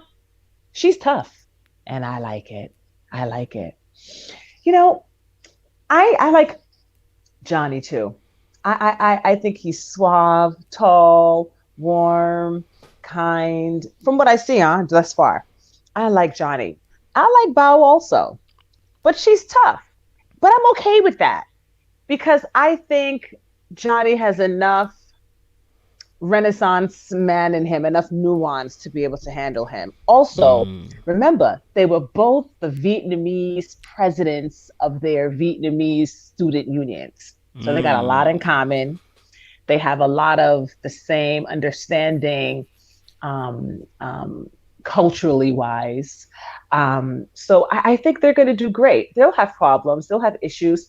She'll be a little bit rough around the edges, but I think Johnny is going to be just fine handling her. Again, a woman should never go into a relationship having to be handled or managed or fixed or arranged or checked by a man, and vice versa. You should go into this relationship self-aware, accountable. And I like how her brothers, like Michaela's sisters, held her accountable and reminded her of who she is too. So I like them both. I like both couples. But Bao, for me, she's great. She's tough, but I think they're going to be okay. I'm with you. I'm with you on that. With you on that. Sean, lots unloaded. What's your thoughts? Bao and Johnny. Sure. So I think that, um, and I'm going to come, just from a different angle about what I like about them first. Is I think that, obviously their culture um, bonds them, and that's a really big commonality that they shared. And I love that they had that history where they knew each other. I think that is going to be some of the things that um, are going to help them to is going to help to cement their relationship. They did this tea ceremony, which I think was very nice, and it's something that they just both innately wanted to do. So I think those elements of culture, and we see that in other cultures where you have arranged marriages. Those help a marriage to stand the test of time. Yeah. I think that's in so many instances it's greater than the love and the emotions. It's the connection. It's having that same alignment that keeps people in a marriage forever, right? Because emotions and love can go up and down depending on the situation that takes place and the amount of years you're together. But if you have an alignment, core values that are cementing you, that can help a couple to go the distance. What I see is particularly problematic, or could show up as issues. Bao's another person that's very nitpicky. Like she just, oh, I don't like this and I don't like that, and oh, do you like sports and do you like this? It's like all these little things that just sometimes just makes a person, but she's like wanting this perfect image of what her husband should be, and it's like, just let him breathe, just let him be a person, whatever. Like this stuff is nothing. If a guy likes sports or not, like, who cares? Like, why are you even factoring that into a decision about your relationship? It's so inconsequential, right? How's that changing your life? So I just think the fact that she points out these little things and makes them bigger than life, to me, it just gives me a little pause for concern. And then whereas we can look at Zack and Michaela, and they're on the extreme end of that chemistry, right? We can see that electricity that is there, and I'm not saying Bao and Johnny need to have that, but I don't see nothing. It's lights out for me with the two of them. He doesn't know where to put his hand. He's like, awkwardly trying to feel her out, and she's like, kind of, okay, you can kiss me, but it's just very, it's stiff. Now, maybe she's somebody that's shy in front of the camera. I'm hoping so. But if we look at her personality and how anal, retentive she is, and everything needs to, the OCD of it all, I think that for me just gives me some concern. Like, is she going to really loosen up? Is she just going to embrace the fact that this is not just a stranger? This is somebody that she had some history with. So, relax in that moment and just kind of, find some more of that femininity, that I think I don't see as much in her. And I know you love her to, be that bold right out the ring, Ray. But I think she's going to need a little more softness, especially with Bao, right? Because he's the dude's like, oh, I want my chick to put her smack my butt. Like, I don't know anybody that's running around saying that, but that's him, right? And is she gonna be that? Is she gonna show up like that? I don't know. He might be slightly disappointed, or unless she has another side that we just haven't seen. Yeah, no, I agree with you, Sean. It's a little too early for me still for all the couples. I think I'm just going based on what I've seen thus far, and she's tough. The way she just handled his gift was quite appalling. Oh God, he gave me sports. I was like, relax. But again, I understand. She's I understand how she was raised, and she talks about she was raised in a very poor environment and how their trailer was breaking down, and so she has a lot of issues, and I think nitpicking is the right word. But again, if you want a relationship bad enough and you want to be in this marriage bad enough, you will make some changes. You will adjust. Trust. Definitely agree that. Definitely agree that. I think about on Johnny. I mean, I just hope that insecurities don't kill them. I just hope the insecurities that they both have don't kill them. You know what I mean? Like both of them are carrying daggers. They could accidentally stab each other. It's just that. You know what I mean? Like because he has issues in terms of wanting to be validated all the time, and she wants to control everything. So at a point in time, these insecurities that they both have may work in their favor, but it also may work really against them. Obviously, I think she was more comfortable knowing that obviously it's Johnny from school. My thing is this: if they were going to school the whole entire time, why didn't he see her then? I'm just saying, he didn't see her then, did he? But obviously now he sees her, right? Because the Johnny that was in high school, right, isn't the Johnny now. That confidence that he had was built upon a system. The system doesn't exist anymore, right? High school, college, university, they're all part of these systems that people often use and gain some confidence because they're probably top of the tree at that point in time, right? Now that system is no longer there. That confidence might not be as great as it was before. So now suddenly she's in your vicinity. Do you know what I'm saying? But I think, like I said, their insecurities may... that could be the killer blows. You know what I'm saying? I love the fact that he was honest about it, though.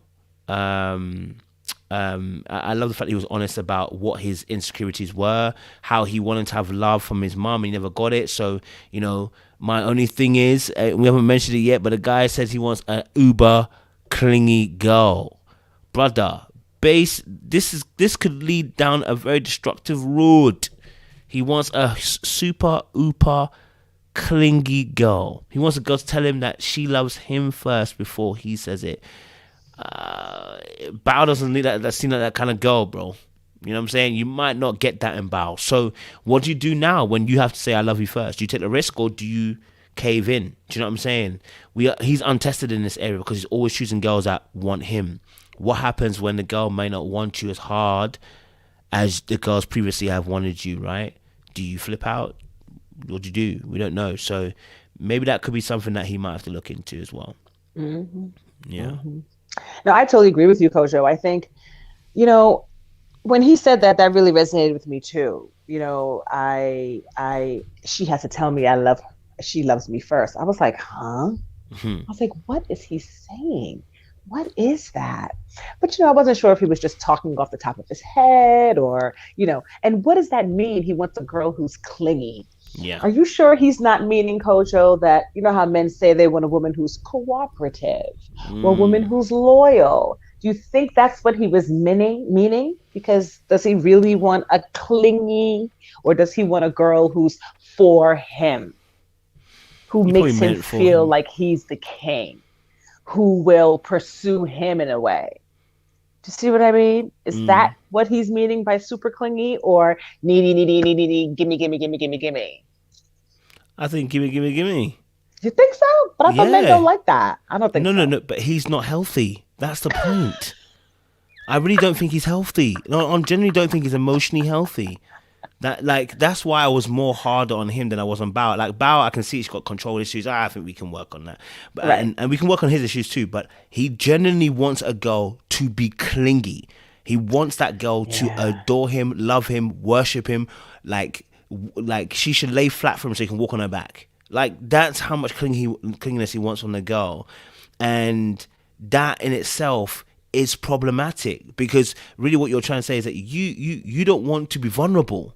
You can only be vulnerable when she does that. But if you need that girl to do all that before you get vulnerable, I can probably see that you're not even going to be vulnerable all the way. Yeah. You know what I'm saying? Because it's an aspect of control. Because you need her to stay in that position of being clingy for you to feel power. Just like she has a control issue. So, yeah.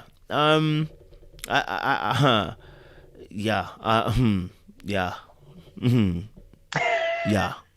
I don't know. Men say, We don't like that.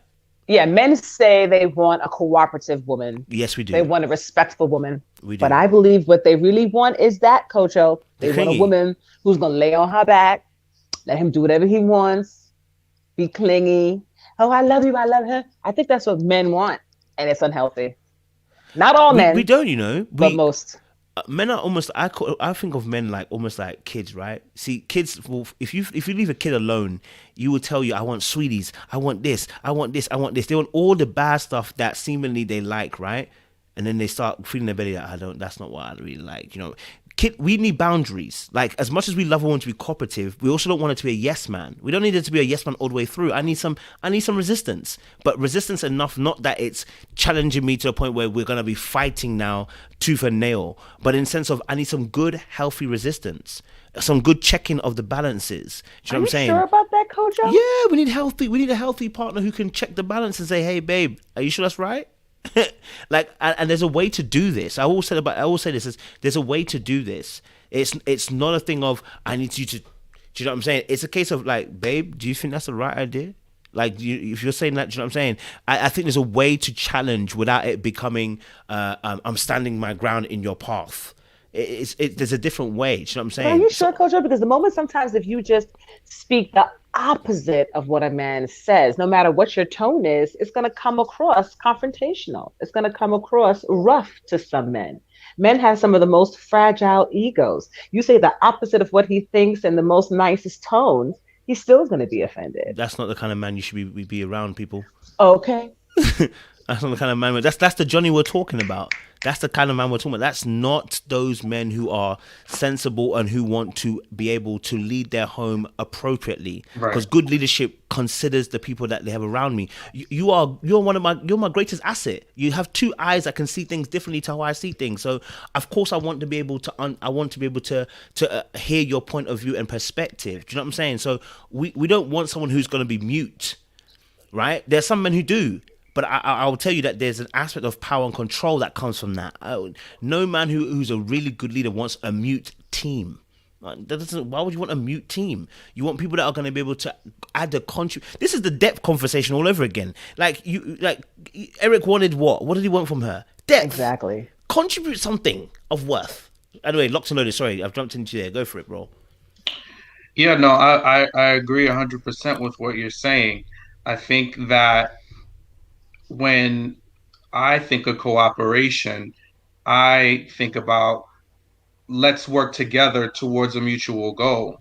And a lot of times, what happens is we get into these relationships that then become marriages, and we forget how to merge our lives into one. So we bring one thing here and another thing there, and then we want to continue that thing on into our marriage, and that leads into conflict. So as a man, obviously it's 2021. We know women are going to have a voice. We know there's plenty of value that women bring.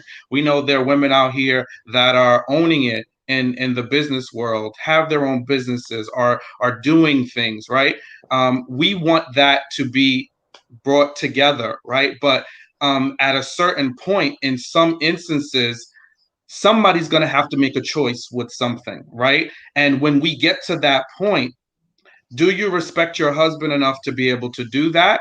And if you disagree, how do you go about disagreeing? Right? Are you disrespectful? Are you, calling me a name because I'm disagreeing with what you're doing? When you communicate, right? You want us to communicate. Well, when you communicate, do you act out the past hurt from other men in your past and you treat me like that and you talk down to me versus treating me like the man that I am? Right. So that's where we run into some conflict where it's not this, oh, let's bow down and, just do everything I say. I don't need that. That's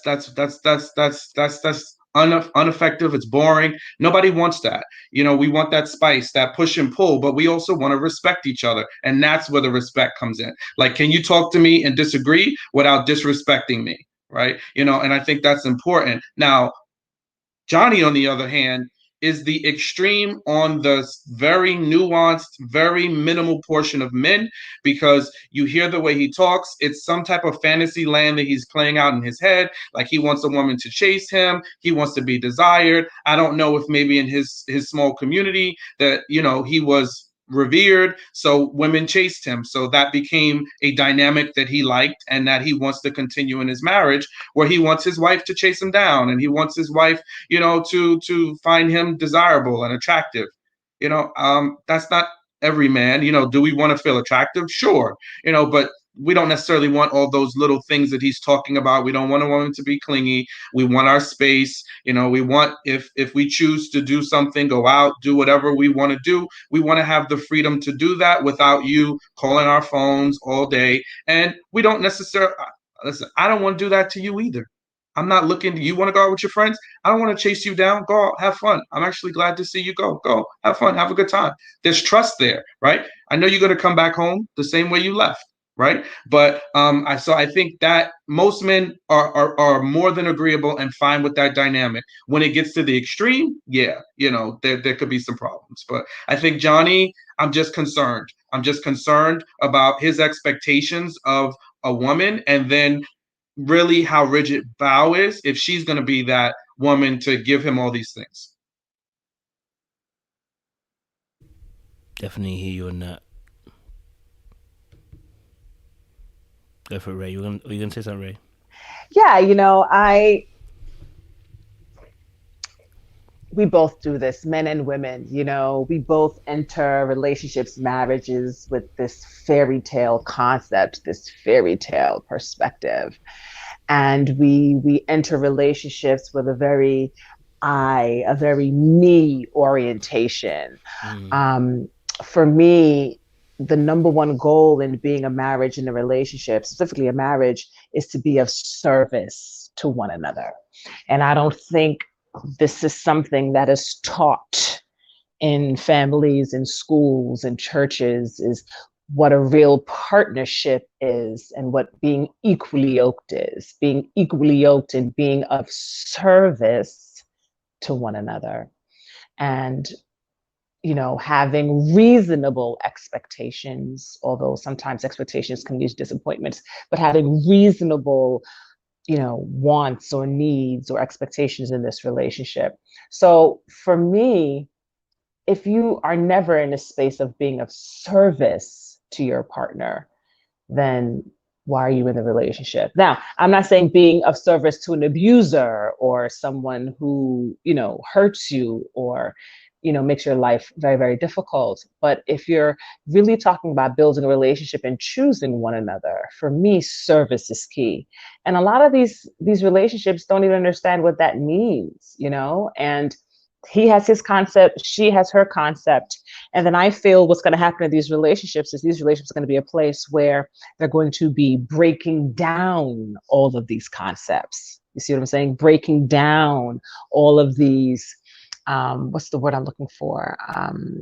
Ideals or idealistic notions. You see what I'm saying? The breaking down. So I have confidence for Bo and Johnny. Let's see how they go. Based on the trail that I saw, those other couples look kind of like they're gonna have some issues. So let's hope that Michaela and Zack and Bo and Johnny make it through. No, I love that, man. Love that. And you know what? You've I think both of you, Sean, have summarized at some great points. And I think when we're seeing, obviously, Bao and Johnny, I think what's really interesting about them is, they're definitely going to have their good days and their bad days. And it's all about managing those bad days, how they're going to manage that particular aspect. So, yeah, I do see positive things. They have history as well. So there's an added benefit there, and probably another way to kind of, I guess as well, kind of have the impetus to work things out. You know what I mean? And she does look like she does respect him because she has seen him before and knows about him she almost kind of reverted to a little girl ways a little bit when she kind of saw him first and was speaking about him in a sense. So maybe there is some great hope for her, and she will show a little bit of that clinginess. But I definitely hope that he will also work on that clinginess, that whole aspect of being clingy. Yeah, that needs to be helped. He needs to get some help for that one, so that it's not too heavy. Let's talk about another couple. Let's talk about Brett and Ryan. Brett and Ryan, they are an interesting couple. Who's Ryan? Is this the one who falls in love quick? The white? Yes. Okay. Yes. The one that's always down. The one that's looking like he's always down.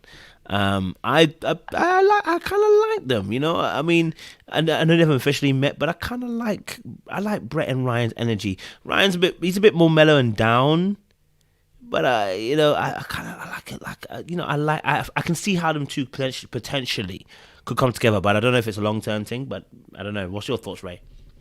That Ryan is kind of suspect.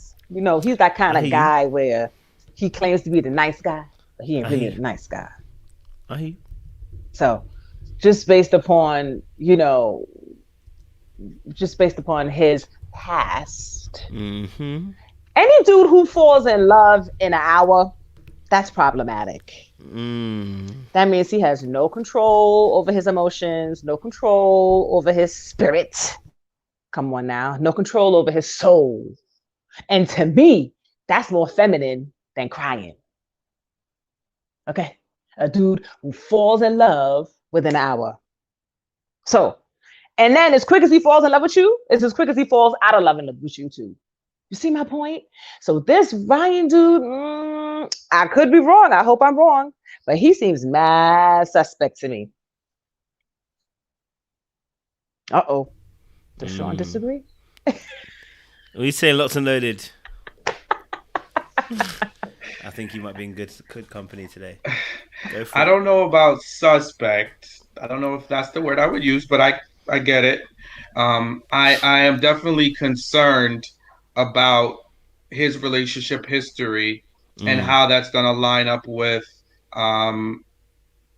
what's her name? I keep forgetting her name. Brett. What's it, Brett? Mm-hmm. Yeah, Brett. Okay. So I mean, I don't know how that's going to work out together. He is definitely emotional. We saw the family dynamic, how that played out. His sister plays a very dominant role. He was almost looking to her for approval in his decision to sign up for Married at First Sight. Then you saw his parents.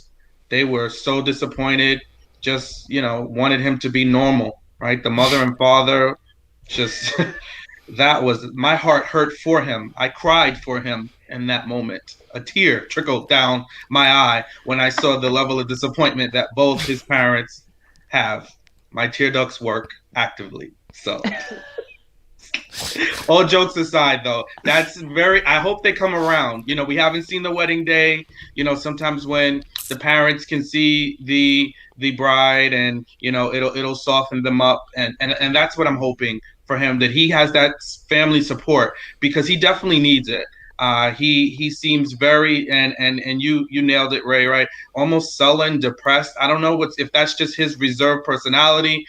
I'm not in front of a camera with my life being televised and getting married for the first time. I don't know how that would impact me if I were, but he just looks very, very depressed, sad. I don't know. I'm hoping he's not, but listen, I just want him to liven up. Brett does seem like she could do that. She seemed to be, pretty girl. I got a little smoke on Maria's channel. I wasn't a fan of the red hair, but I'm over it now. I was a fan. She looks What hot. Do you mean you weren't a fan of the red hair? I don't understand. Is that not her real color? No, I don't care. It was just very bright to me, but I just didn't like it. But I think she's again, it just was rainbow bright reminiscent for me. But again, I'm just one humble dude sharing my little humble opinion on this platform. My opinion. But listen, I do think she's attractive. I think she has a great shape. Nice body. I like that she was curvy. So I think they could work. I don't know how how he's going to feel about her. That I don't know. So that we'll have to see and how that comes together. She's been saving herself for 2 years. Hasn't had a relationship, hasn't been kissed. So her relationship muscle memory might be a little light there. We got an extreme here. We got 2 weeks spring fling, and then You two see my years point? no action. Okay. And I would prefer it to be the 2 weeks than not have any experience in 2 years. I think I might take my chances with the 2 year, but yeah, of course. That's what makes the world go round, right? Of course you would. Of course you would. So those are my thoughts about those two. I hear you still. Sean and I have been going at this, and I'm on Paris time. You like my segue though, right? That's what makes the world go around, because I can't do too much back and forth with Ray. It's just gonna go nowhere. We've been going at it since like almost 24 hours now. I love it. I love it. And I love these two. You don't see these two in the chat, man. Honestly, yeah. No, I definitely agree with you both. I think, do you know what? Ryan looks like he's still going through the phase of grieving. It looks like that's what it looks like. That whenever I look at him from an angle, and it's like at first I thought to myself it might be a gimmick. These guys just editing him to look that way. But there's only so many times they can take a video of you, and every single time you look like, that you look like you're sad and down and depressed. So I don't know. It's a bit weird. Maybe this is natural disposition, but it does look like he's still recovering from what his pains were, seemingly.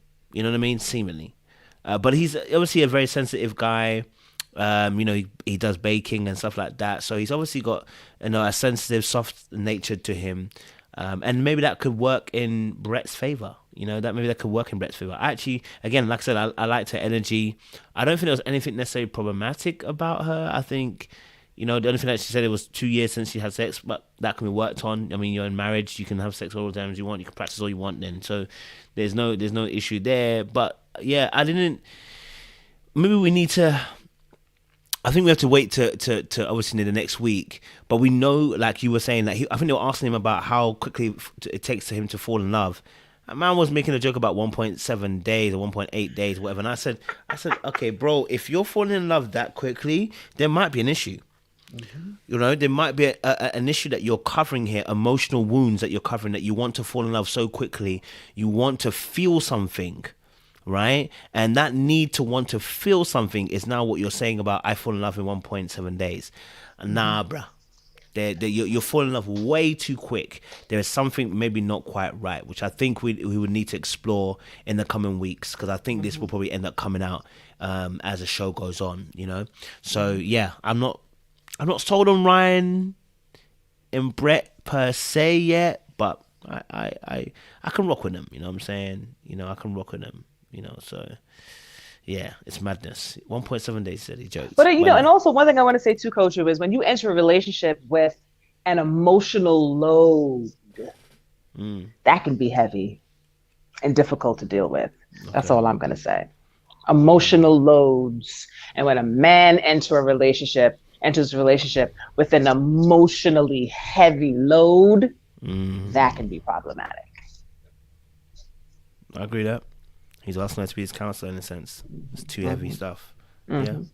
Okay. Lots of do you have anything last to say about Ryan? Yeah, no, I just, I think sometimes, depending on what's going on, and we talked a lot about in the first part when it was Zack, right, men and their emotions. I think this is an opportunity here to see how Brett shows up. And is she a safe space for him? Does she make room to figure out maybe if there is something that he's going through? Maybe some level of heartbreak that leads him to constantly repeat this cycle of going on however many first dates he keeps going on with all these women, right? Because that's what he was known to be. It's like the flavor of the month, the week, the day. So I would be curious to see how their dynamic is going to be. Is she going to be nurturing? Is she going to see it, right? Because our wives see it. They're with us day in and day out. And if there really is a problem, she's going to see it. What will she do about it? Will she run away or will she lean in?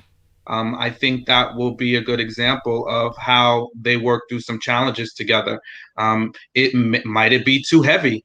That she's like, this is too much for me too soon, and I got my own issues and I can't deal with all of that, So I'd be curious to see and see, see some level of excitement from him. How's he going to show up on the wedding day when he sees her? Are we finally going to see that excitement? So I'm curious to see their ceremony and then how their, conversation goes after the fact. I'm with you on that, bro. With you on that, bro. Yeah. With you on that. We'll see what happens. Hopefully, she doesn't have to become a therapist for him, because that's just not gonna the work. worst. You know what I'm saying? So hopefully, he's getting the help that he needs. If it is something of that level, he needs to get the help that he needs. Let's move on to the last couple. Rachel and Yose. Some interesting things I think with Rachel and Yose, but love to get you guys' thoughts on it. She's a bit more the more sensitive person. He's a more perfectionist. This could end badly. This could be an early knockout. We don't know, or it could be a long lasting one. We're not really sure, 100% sure. What are you thinking, Ray? Not only is he a perfectionist, Kojo, he's cheap. Didn't he talk about how his wife got to come in and got to pay 50%? Did he say that? He got two jobs, 2 houses, tons of money, 1,000 cars, but he want the chickie to come in and spend half. Did I get that right, Kojo, or am I wrong? No, did I get that right? I mean, he did say he wanted a woman to, come and pay a little bit of her way, I guess, yeah? He did say a little bit of her way. He said 50%. Or am I wrong? Please correct me if I'm wrong. Because this is what I don't get. He might have done it. He might have said 50. Yeah, it's when men, okay, this is how I look at it. If you make 100,000 and your wife makes 50,000, yeah, then you should be coming forth with 3/4 according to that percentage, right? So 150. So you have 100% or 50%. She has 25. Let's say. You see what I'm saying? You can't. Okay, no, I'm saying this incorrectly. You have 100%. She has 25. You have 100. Start over, Ray.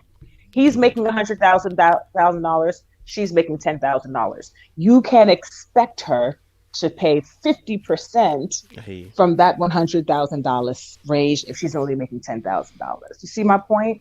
Now, if you want her to bring half of her $10,000 in comparison to half of your $100,000, then I get it. But you can't be living this lifestyle and then expect a chickie to come in and all of a sudden be spending half. Does that make sense? Like, that's problematic. Basic, foundational, number one issue. That shows mad selfishness. It shows he doesn't know how to read the room. He doesn't know his audience and stay single. Maybe I heard that wrong, but that bothered me. I didn't like that at all. No, with you on that. Locked and loaded. So I have a devil's advocate question, right? Oh God. So when we talked about Merla and all her spending, right? We said she can spend her money any way she wants to spend it, right? No. Because it's hers. That's what you said in the beginning. I mean, No. She can spend her money how she wants as long as all the inner household expenses are taken care of first and foremost. The household nucleus is first and foremost. You can't be out here spending and gambling and get children to eat. I like that qualifier you did on the end, but Don't even try that's it. not what I heard in the beginning. However, however, I just think it's an interesting proposal that we kind of consider if the shoe was on the other foot, where it's very likely that Merla makes more money than Gil, right? So would we be expecting her to pick up the slack? And if she makes 150 and he makes 75, is she paying a bigger chunk of their household expenses? Of course, she should be. Okay, all right. Well then, but if that's the ideology, I would say great. I would tend to differ that would play out the same way in many other instances, right? I think the majority would still expect, the man to do what they need to do. Really? Yeah. Yeah. Wow. So, So you think a woman or could be level up, making more? or You think a or woman could level be up. making more money and Hmm. expect her husband to pay for her lifestyle? That's Yeah. backwards. Or That's figure a way, ridiculous. out to level up, right? Work extra hours, do more, find a way to be an entrepreneur. You figure it out. That's often the mentality when men and women are not equal, or the man is making less than the woman. It's, well, what can we do to get you to my level? That is often the conversation. Wow. But back to Jose, right? I think that, yeah, at the end of the day, if he is expecting a woman to come in and pay for things that he is already built up, then that's not right. Right? I think that she should be contributing to her bills, because obviously we're both adults and Mm-hmm. we're getting married. And if you've got student loans and all of this other stuff that you've accumulated, depending on our financial situation, yeah, that might not be, we got to figure it out, right? It might not look like 50-50. So I need for Jose to not come out with that percentage, but just be open to the conversation, open to whomever he's going to be in a relationship with. However, I think his expectation is this woman coming along is going to be able to match my lifestyle, is going to be able to be an equal contributor to what I have along the way. Right. So I think that may run into some challenges. And he shows insecurity, but then it's under the surface. But what's on top of it is, I want this, I want that, I want a woman to look like this, I want her to be, thin. And, here we have, her name's Rachel, right? Is her name Rachel, right? Mm-hmm. So Rachel just lost a ton of weight, phenomenal job to her. Yep. Is that going to be appealing to him? What happens if that changes? They get married, they have kids, her weight increases. Is he going to be so superficial to be like, you're crossing the line, like this isn't going to work for me? Or, is he going to be able to go along with the flow and just, understand what reality is, right? So you can't lock somebody into one specific body type for the entirety of your marriage. But I don't see him having that level of flexibility, and that just gives me pause. So I don't know about him. I want to see a little bit more substance from him. For me, things are right there on the surface. Yeah. Then he's got this little insecurity. Oh, I hope she's attracted to me. All right, bro. Listen, lead with who you are, right? Feel confident. You're an attractive guy. It's gonna be what it's gonna be. Like, don't get yourself so worked up and stressed out about that. So I don't know. I almost, there was a joke, like we played this like mix matching of the couples, right? And we were like, oh, almost Jose and Merla might be good together. But who knows? That might be too much of a good thing, right? Too much of too much of too much is too much, right? So I don't know. Maybe Rachel, because she seemed like such a sweet girl.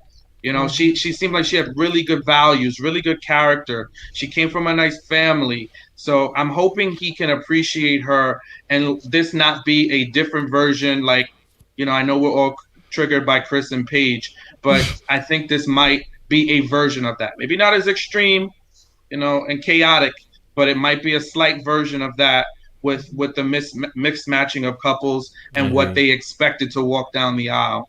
So, especially from Jose's standpoint. Yeah. Yeah. Mm-hmm.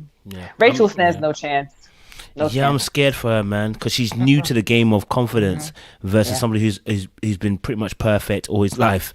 Yeah, that's gonna be a struggle. That's gonna be a struggle. We wish her luck, because that's all she's gonna need needs at tons this of point. luck. Yeah, she needs all the tons of luck of it, to be honest. All right, cool. We've reached the 2-hour mark. I know for us three, normally we go a bit longer, but it's only just us three. So let me get everybody's conclusions, and we'll wrap up the show. Sean, you go first. She's like, lock and loaded. You better load that gun and that clip. Empty out real quick. All right, let me get in here first. But You know, I want so to say this one. is I want to say one thing sure. first, Sean, Go ahead. before we say this. And you guys might be mad when I say this. And I'm going on a limb here. I think who's married to Rachel? Who we're just talking about? What's his name again? Jose. Jose or Jose? I think he feels. Jose. Koja. Yeah. Sorry, guys.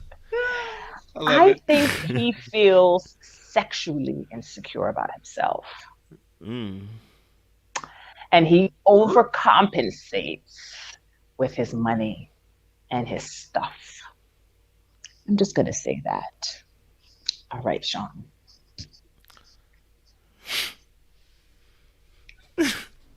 Like, what? How did we get there? I don't even understand. I don't know where to go. Like, how are you gonna drop that on me and then just like, all right, you go, you pick up the baton? What? I mean, look, My spirit makes me, because he's so, I hate this word, it's a judgmental word, but I find him to be so pretentious, obnoxious in a way. You know, it's like, what are you saying? It's like he's overcompensating. And usually when men overcompensate that way, it's because in some way, especially with the whole she may not be attracted, he maybe he doesn't feel that he's a good lover. Or he's not tapped into his sexual strength, his sexual core, his masculinity. So he, it comes out with how many cars or jobs or houses he has. See my point? I think that's a big leap, but hey, Okay. look, I don't, I we'll call it an insecurity, and you're painting the canvas with sexual inadequacy. All right, that's what you filled the lines in with. Go for it. I don't know. Listen, I don't know enough about that to speak on it. But what I will say, since we're on Jose, right? He's very much flamboyant in that capacity. You saw the different suits he was trying on.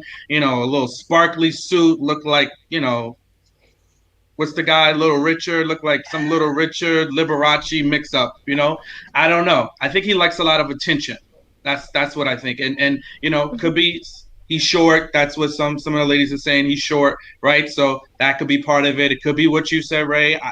I don't know what it is, but there's something going on with this guy that he needs to, mask it with all these other things. So that's going to be difficult for his wife now, who is Rachel, right? Who is dealing with feeling insecure about what she used to look like and some of her experiences in a previous relationship that made her confidence less. So she's going to need somebody that builds her up and continues to make her feel confident in the skin she's in now. And I don't know if Jose can do that because he's so much looking for that attention for himself for whatever reason. So they're mismatched in that capacity. Mm-hmm. This is the couple I do have the least, hope for. I really do. I want them to be successful, but I don't see it. I see like a lot of red flags with these two. Moving on to Gil and Merla. It's the attitude for me. It's the attitude. It's the negativity. She's a pretty girl, but the negativity, the nitpickiness, that wears very, very thin and gets old very, very quick. She said a little bit of nice things in the vows about rubbing, his feet when he got home. Let's see if that plays out. Let's see if she's willing to, fall into her love language, which she said was physical touch, right? I think that will be the glue that binds the two of them. If they're able to cross this barrier and really get physically connected with each other. And I'm not just saying sex. I'm just saying get that level of intimacy where they're comfortable with each other. Maybe that'll work some of the kinks out. Maybe she will let her guard down a little bit, but I just need her to talk about something more than her designer clothes. I need her to move past that. We heard it, we get it, we got it. Let's get to the real meat and potatoes of the meal and what's going to sustain this relationship.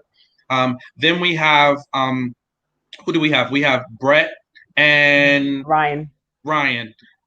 So him, I think that we got to figure out what's going on with his confidence. We got to get him some help. Let Dr. Cal ride around with him in the Porsche with the top down, and help him out. Pastor Cal, I need you to do something, to be a mentor to him, get under the hood. His parents are down on him. His family is kind of looking at him like the oddball, the black sheep of the family. Let's get this man some support so he can mentally, handle this relationship that he's about to embark on, this marriage, right? And let's support Brett in this process. Let's see how she shows up. How are they going to get along? What's their dynamic going to look like when they settle in? I'm cautiously optimistic for these two. Let's see. I want to see what the marriage ceremony looks like for them as well. Then we have Bao and Johnny. I need Bao to remove the stick, and I won't say from where, but I need her to remove the stick. Sis, remove the stick.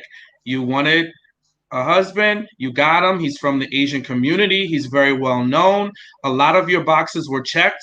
Let's trash that list now, sis. Don't keep revisiting it and rehashing it. You're married now. You got a good quantity of what you wanted. Let's see you show up and be the wife, right? And Johnny, I need you to just tone down on all of the butt smacking, all of that crap. Like, just, ease up, because let's gauge how Bao is going to interact with you. Let's get a good, nice first kiss in there. Hug each other. Don't give each other the Jesus hug now. Y'all are married. Let's just cross the boundary a little bit. Maybe not sex. They might not be ready for that. I get it. But let's start crossing some boundaries and get to know each other, right? Get beyond the surface stuff that's not going to make the marriage, right? So I got to Bao and Johnny. Who did I miss? Zack and Michaela. Zack and Michaela. Okay. Michaela, the woman I'm getting all the smoke for. I get it. I like her. I love her energy. She is so bright and energetic. She just fills the room. So let's just have some balance to that, right? Because if she's that extreme on the other end, and we heard Hurricane K, so I need her to get her emotions in check. Right. I need her to, get a hold of herself, show up for this man, and be the wife. Right. And for Zack, dude, I'm with you. If you're out there watching, I support you. Let's just see beyond who else you are. I want to see some more layers of who you are. How's your dynamic? How do you two converse? How do you two talk about major life issues? Are you stepping into your purpose? Are you leading in some areas, right? Not all, but are you leading in some areas? Are you able to, articulate a thought, carry it through, and whether or not Michaela agrees with it or not, are you standing firm, right? Are you going to let her steamroll you? I want to see how their dynamic starts to play out before I officially cast my ballot. But I'm rooting for them. Black love all the way. I want them to win, right? I want them to work out. We need that. I need it. We're triggered and traumatized by last season. We need to see it, right? We're hanging our hats on Bree and Vinny right now, and that's not a lot of hat to hang. So we need some more examples. So I'm rooting for these couples. But several of them, I'm cautiously optimistic. That's probably going to be my sentiment for the next few episodes until I see more. Yeah. Mm-hmm. Mm-hmm. I think this is why I thought it was great for Sean to go first. A brilliant breakdown. I'll just do a little summary. All of these marriages, to me, the main issue are their biases, their perspectives, their already made concepts of what marriage looks like. And when they really get into the crux of it all, they are in for a rude awakening. So let's see how it all plays out. I'm invested. I'm in. I love Bao and Johnny. I love Michaela and Zack. Let's see what happens with the other three couples. And yeah, I'm here for all of it. Mm-hmm. Appreciate it, guys, man. It's been good, man. It's been deep. It's been intense. Really? Intense, but in a good way. No, honestly, in a good way. We had different perspectives, different opinions, and I think as always, like I said, it's good to have that. You know what I mean? That's how we think. That's how we refine our thoughts. So I've enjoyed it. I've enjoyed you, Sugar Ray. I've enjoyed you, Locked and Loaded, just listening to different points of views. And we've kept it, respectful. You know what I'm saying? And I'll even just add what as Sean was kind of saying. And Ray also said as well. We were talking about earlier on about how to challenge, right? So the same way, Ray, you've been speaking to myself and Sean, you've not been disrespectful. We've not been disrespectful to you. That's what we're talking about when we're talking about a partner being able to challenge. It's that level of respect that you have for one another. That's how we want to, as men, that's what we want from our ladies. We want that level of respect. You've never come on a thing going, you just said, listen, hey, look, I disagree with what you're saying. This is why. These are the facts that I've seen and what it is. So in that same way, I think that's how men oftentimes we want our women to be. So I appreciate you for being respectful. I appreciate you, Sean, as well, for being respectful too. It's been a really good conversation. And we will probably continue the more madness on our group chat a little bit later on. I'm sure we will. If you guys don't know, the group chat is popping. It's popping. But we'll see you guys again Saturday night. We'll be having our Put a Ring on it. Let's hope Sean is not moving mad. Yes, we're gonna see that. Oh, Monday night, guys. Next week coming up. We have a little special interview with Kai from Put a Ring on it, so we look forward to see what she's gonna say. I know some of you don't like her, so we get to ask her some real questions. I know I like her. I think she's cool, but obviously, we're gonna see what other people feel. You know what I'm saying? But yeah, so tune in Saturday, tune in Monday. But Saturday night's gonna be another banger. You get to see Locked and Loaded and Sugar Ray once more again. Do you get what I'm saying? So we'll see you guys nice, bright and early. And appreciate you guys. Hey, please like, share, subscribe, click on the bell button for notification uploads. We appreciate you guys. Little black girl, you know what time it is.